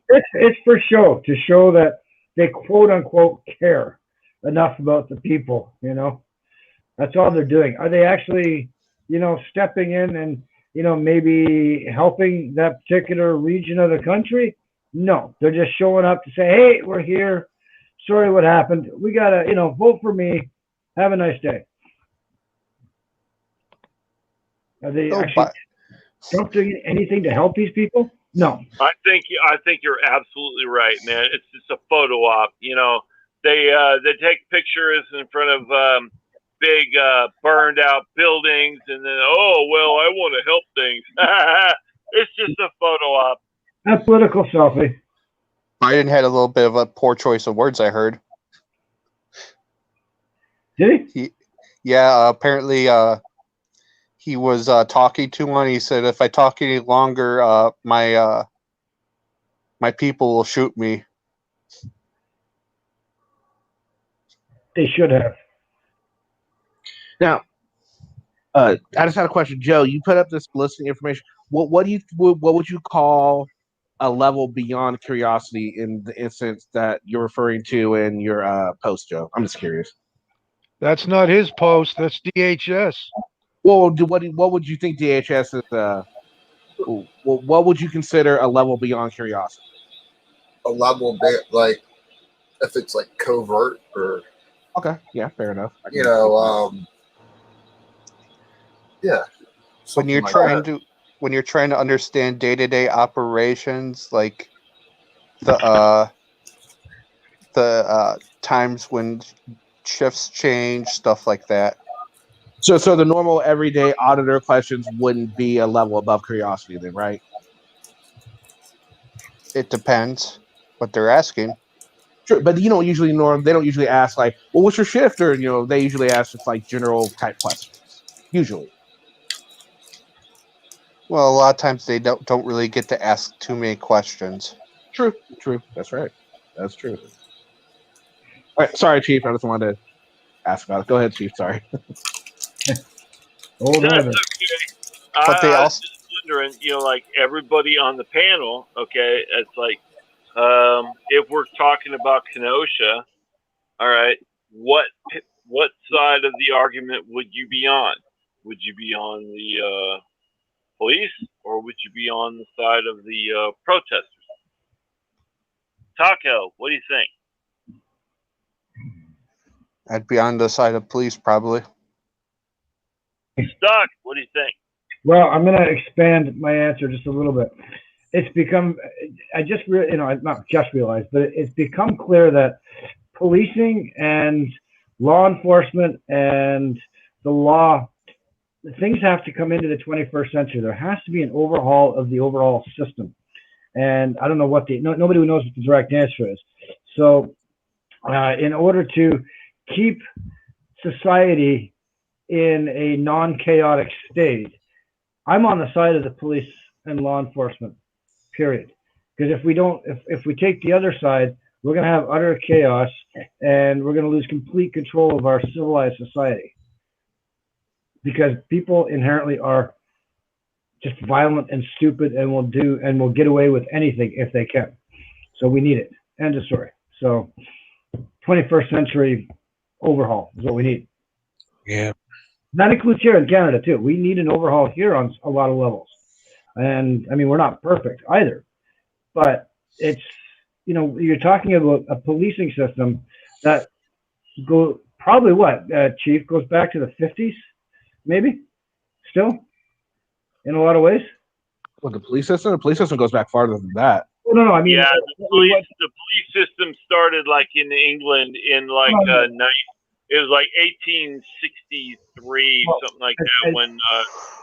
Well, what I'm saying is there was a general change in the way policing was done, probably around the mid 1900s or so, right? 1950s, and then it hasn't really evolved to the 21st century. Is my point. Like it evolved a couple of times only, but it's like not in today's terms. Does that make sense? Well, what do you mean like evolve? How would you? It started out, I mean, in England, if you just the way policing was done, at the time, and then after the war, things changed, and then back 20 years ago, with 9/11, things changed again. But we need to change again to today's society. I think what you're getting at is we need to overhaul the criminal justice system, not just police, because police, the way they operate has changed. I mean, from the 80s to now, the policing is done way differently than it was in the 80s compared to today. So they are constantly changing. We need to overhaul the whole system. What do you think you mean? Okay. Yeah. I mean, but there has to be a 21st century, 2020 vision, not a year 2000 vision. Which I don't think it exists right now. Okay. NJ Diver, what do you think? Well, I agree with reform. What's really interesting, and on a sidelight that I looked at a couple of weeks ago, but I haven't updated it, there are at least 9 pieces of federal legislation before Congress to reform everything from local police all the way up to qualified immunity. There is one bill in each house on qualified immunity. One wants to get rid of it, the other wants to reform it. I'll leave it up to you to figure out which house has which. As far as the other 7, 5 of those have been before Congress for 5 years. So this isn't anything new. This Okay. has been going on for quite a while.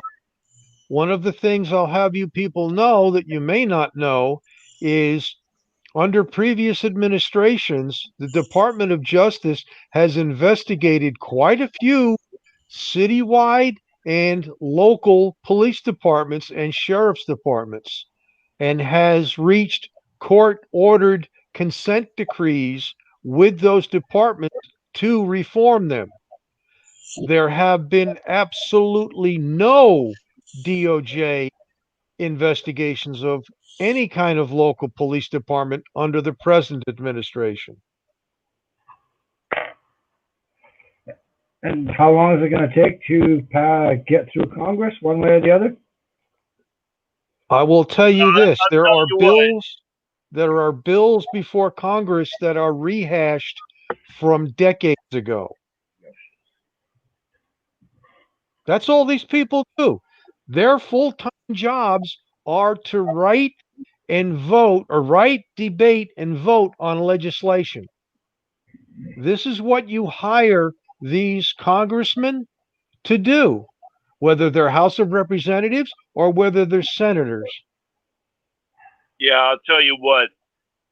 Yeah, you got it absolutely right, because I'll tell you what, these goddamn politicians and their career politicians, that make no mistake, they're career politicians, and they're not interested in the betterment of society. They're just their whole agenda is their propaganda and their what do you call it? Their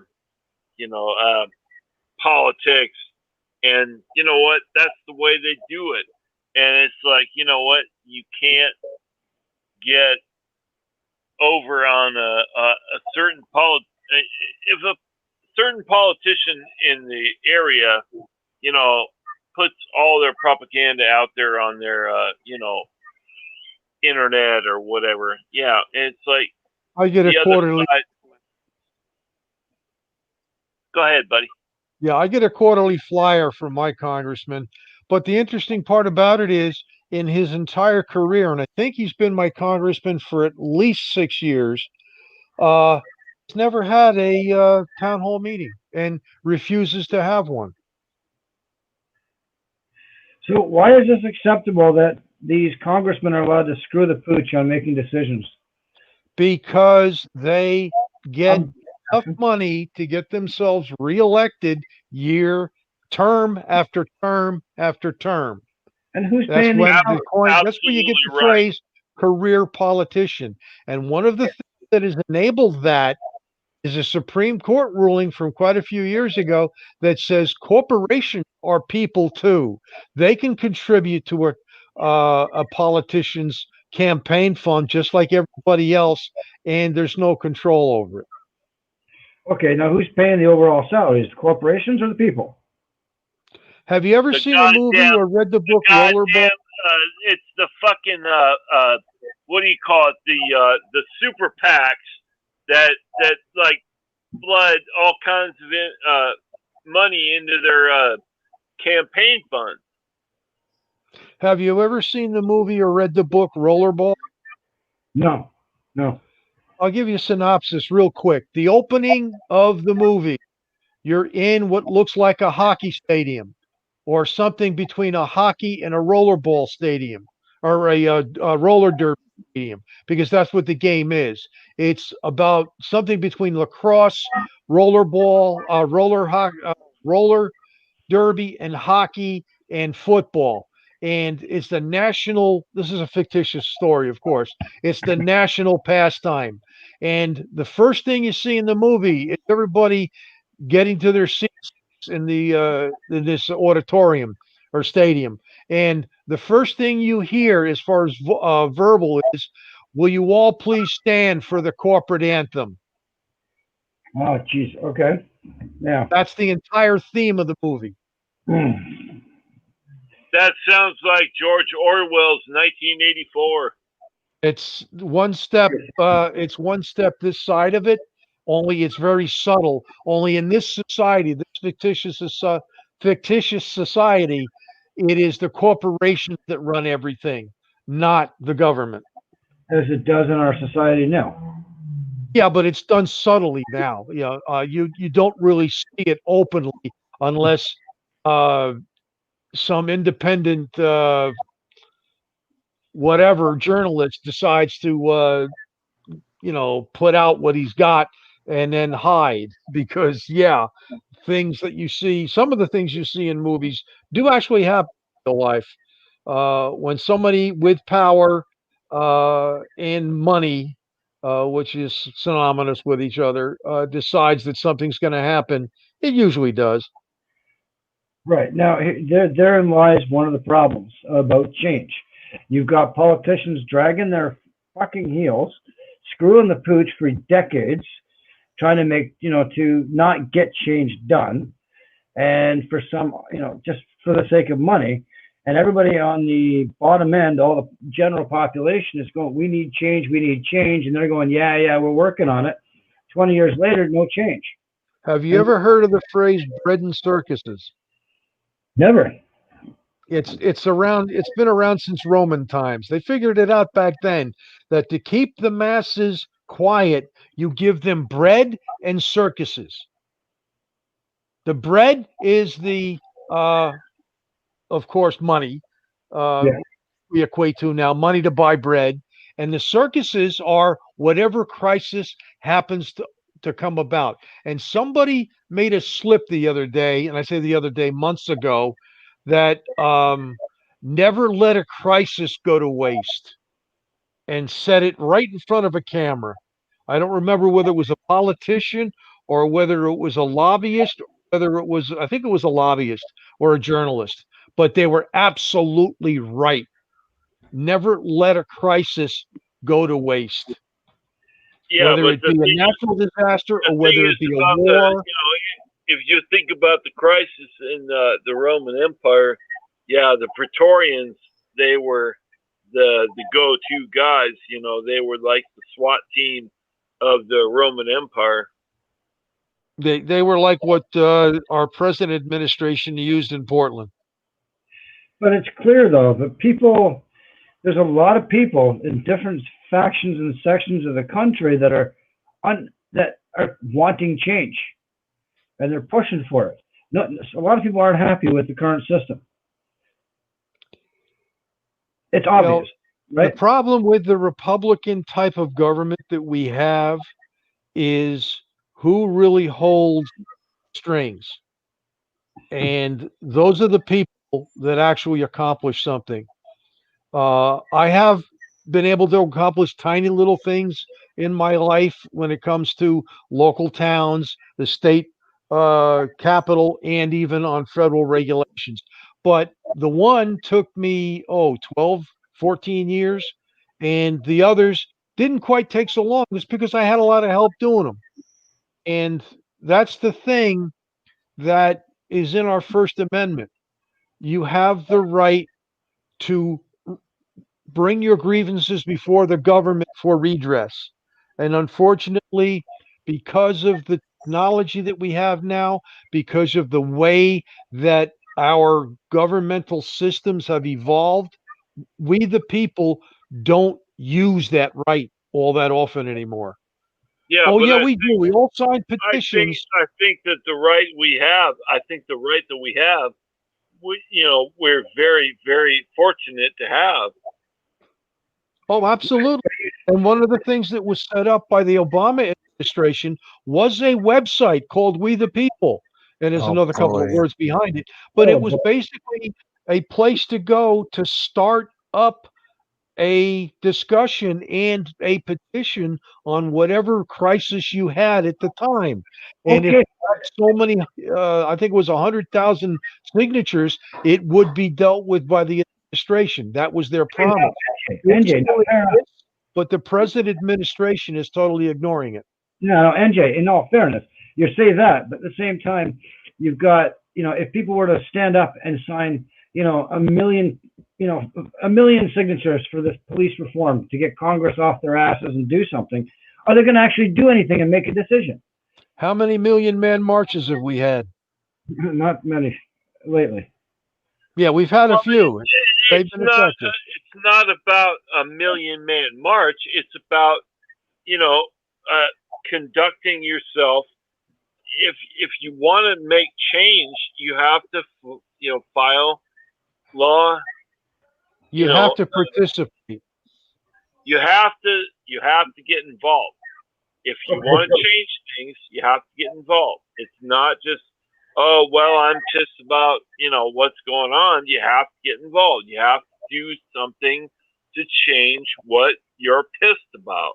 right now the Congress is sitting there for the last how many years with possible reform, and they're not budging, even though it's clear people want reform. Well, I will say this: the local state governments are again writing legislation to get things done. The problem being is that there is that aisle in the middle, and one side's going to say this, the other side's going to say that, and the debate goes on ad nauseum, which Yeah, means it yeah. goes on till everybody's sick of it and they move on to something else. Unfortunately, that's the way the system is. And that's Unless you are determined enough to have the staying power, and the group that I was involved in, we had the staying power. It took us 12, 14 years, but we got the regulations written finally. Unfortunately, we Absolutely, failed with the legislature. absolutely. And we failed with the legislature because the opposing party had a boatload more money than we did. And boatload is apropos to the issue I'm discussing. right. So it goes back to the corporations controlling everybody, and everybody's got to sit down, shut up, and move on. That's what they'd love, and that's what they're getting. But unfortunately, with all that's been happening recently between the pandemic and everybody, a whole millions of people being unemployed and having nothing to do, you have the internet now that actually shows people the worst side of Yeah. society and the worst side of the good side of society, the supposed good side, but you're showing their bad side. And that's all that is being seen to the for the most amount. And I want to ask you a question back on the subject of Kenosha. How many people have seen that second video on a major news network? Hey, Kenny, can I take your channel over again? Uh, I'm Sorry. the host, man. Sorry, Chief. Well, I got it back on Kenosha. All right. Sorry, Chief. Now, what was the question about Kenosha again? How many people have seen that second video other than tonight? I've never seen it before. Yeah. Neither of us. Okay, the second video that you are referring to with the, let me see, it was like Shows the struggle before the war. fourth cameraman that was watching the firing, live fire. Okay. The one no, we just showed. The one It we was just the one showed from today. the passenger side of the car, from the residential side of the actual residents, the people that were involved of the incident, not across the. Okay, that was the first reaction to the live fire event, right?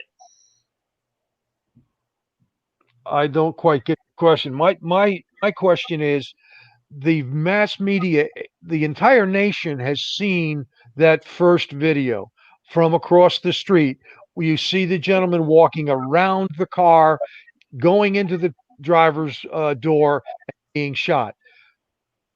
I don't think any TV station has shown that second video. Yeah, yeah, I saw that video. The thing is like what I saw was that people were trying to disarm him, assault him, or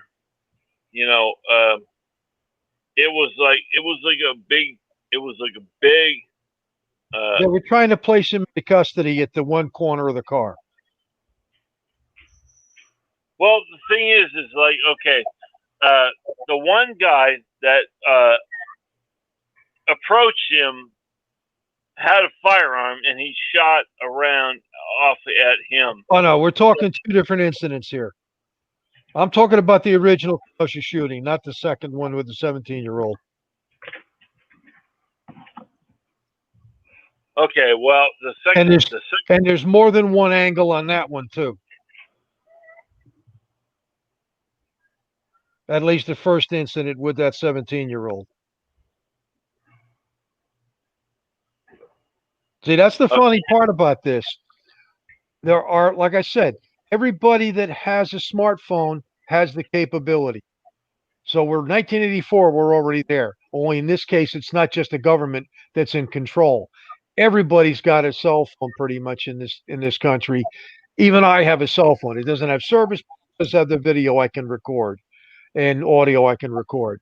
So potentially everybody out there can video anything they want, whenever they want, depending on limitations.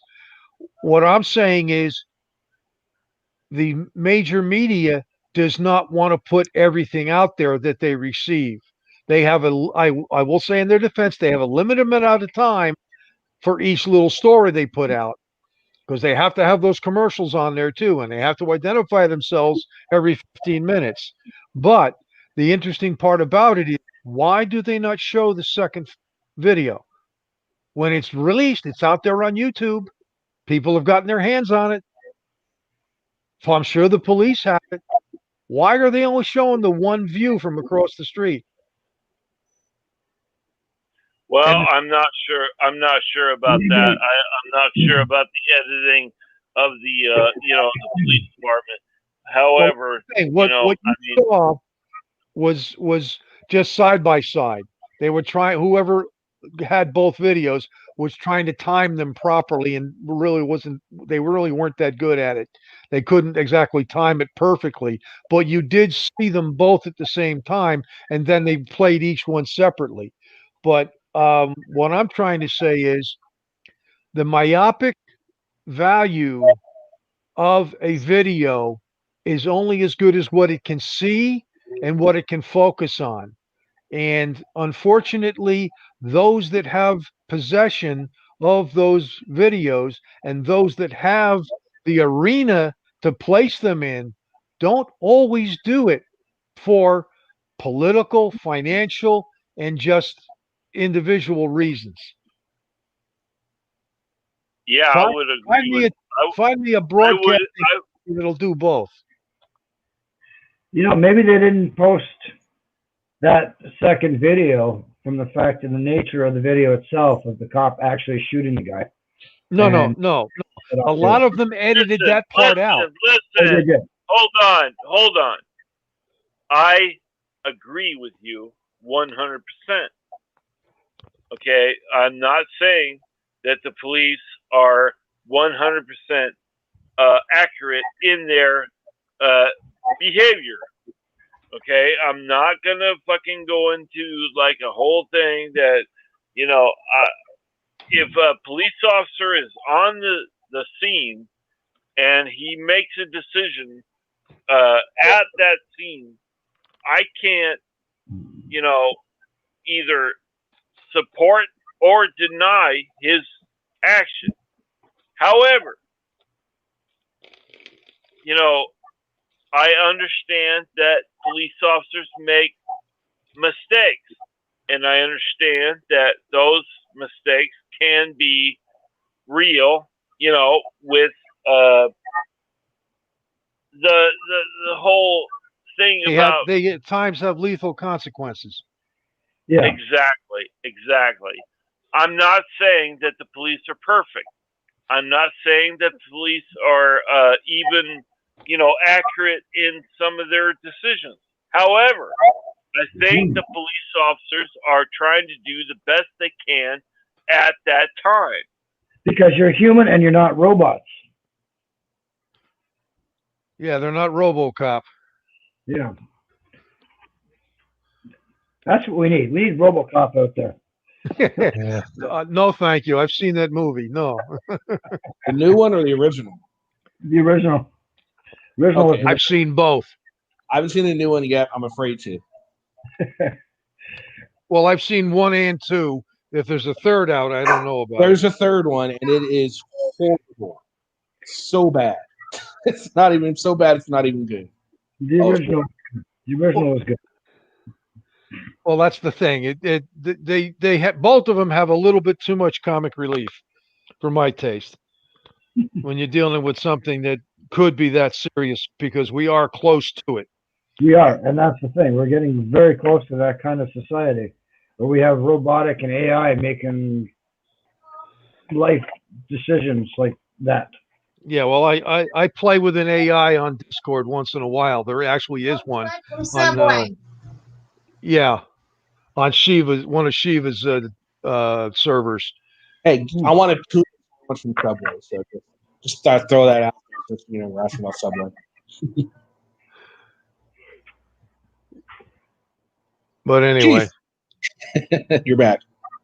Oh yeah, the MC booted himself again, eh? He booted himself again. Oh, for crying out! I was wondering where he went. Well, like my daughter keeps telling her dad, "You're so 20th century." I try to keep up. 20th century, 21st century. That's my deal.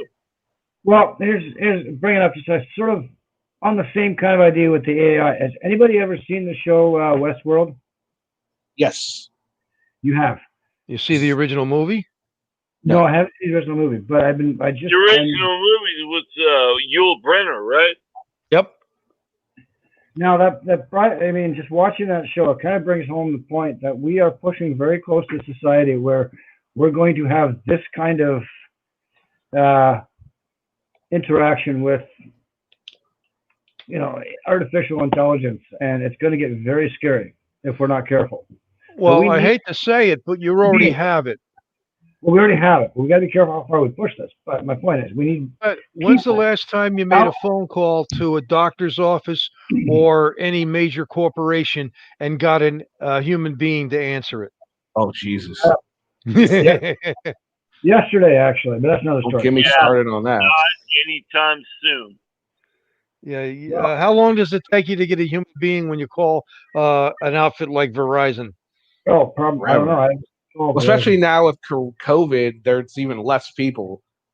It takes forever. It's just an hour and a half just to customer service. It's ridiculous. Don't bother on the weekend, because when you call on a Saturday or Sunday, you're going to get somebody on the other side of the planet. Yeah. Hey, am I still in charge of this damn channel or what? Well, you are. I'm sorry. All you got to do is just voice up and say, "Hey, motherfuckers, I'm in charge." That's all you got to do. No, I mean, my point I was making is that as we need fallible, real human beings, which are cops and officers and detectives and whatnot, to help keep our peace. Not a perfect system, but they're not robots. That's my point. And that's the thing. The public wants perfection, and they're not going to get it.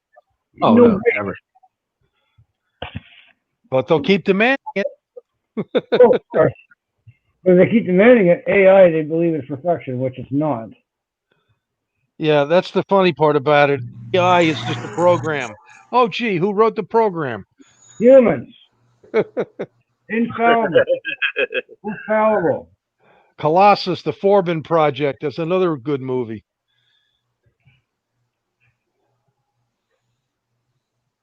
All right, Chief, what you got? What you got, Chief? Okay. New question. Whoa. No. Okay. How do you think? Okay. We're talking about the Kenosha, Wisconsin thing. How do you think the police officers have conducted themselves? Okay. One, they're good. Two, they're bad. What do you think? Well, they messed up on the second shooting.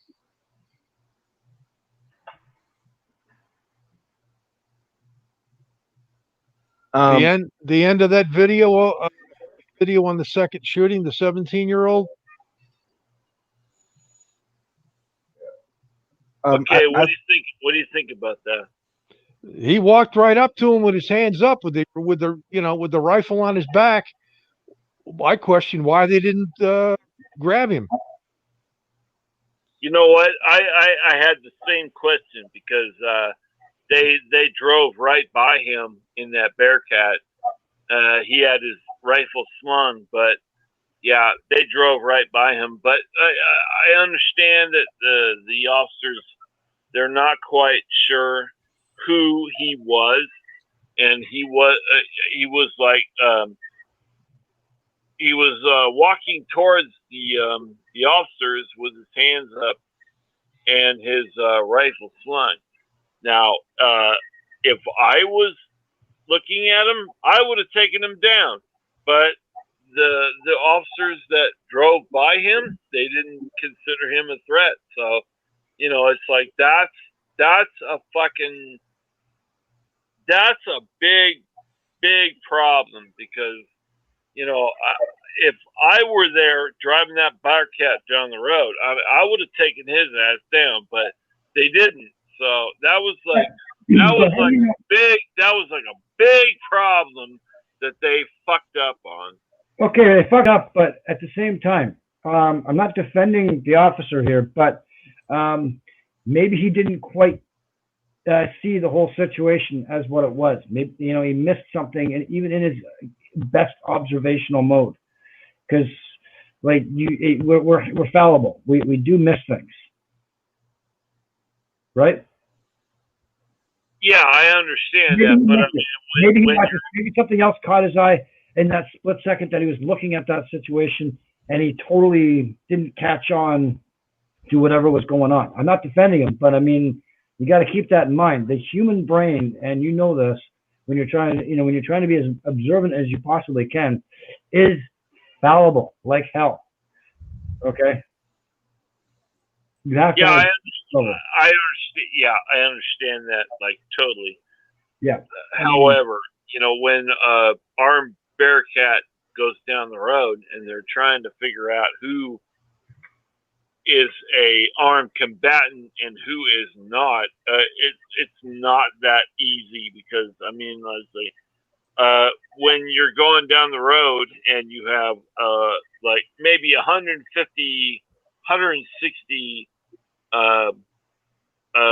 protesters who are trying to, propagate,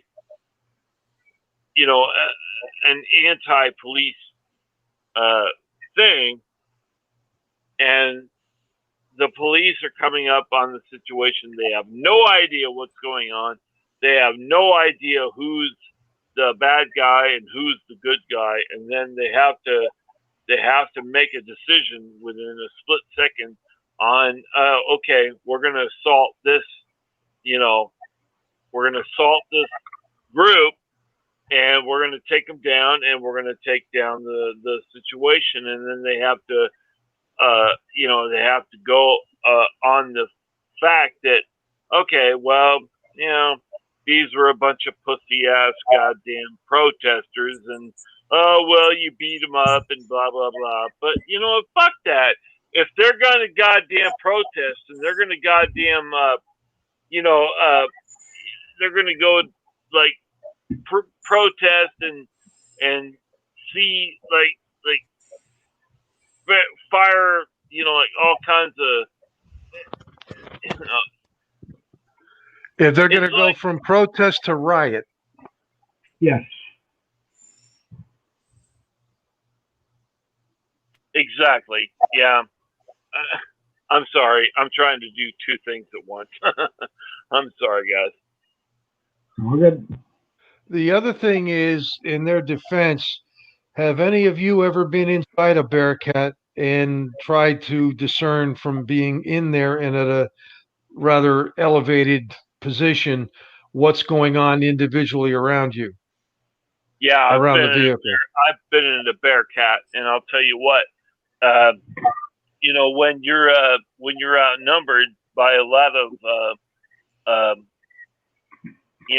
protesters that are trying to, it's hard to say, because when you have so many protesters that are trying to assault your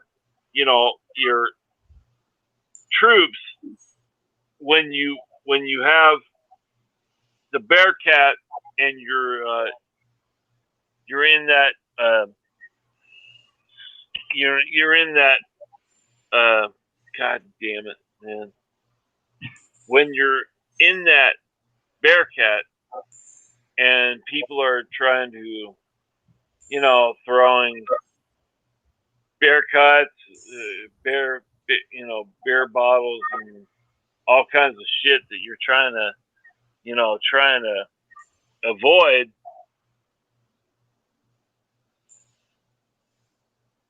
It's like you have to consider, okay, what are we doing?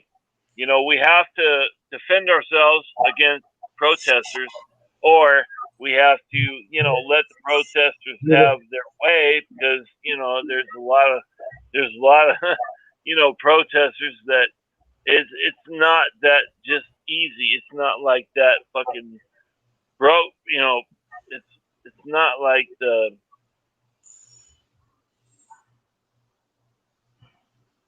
anyway.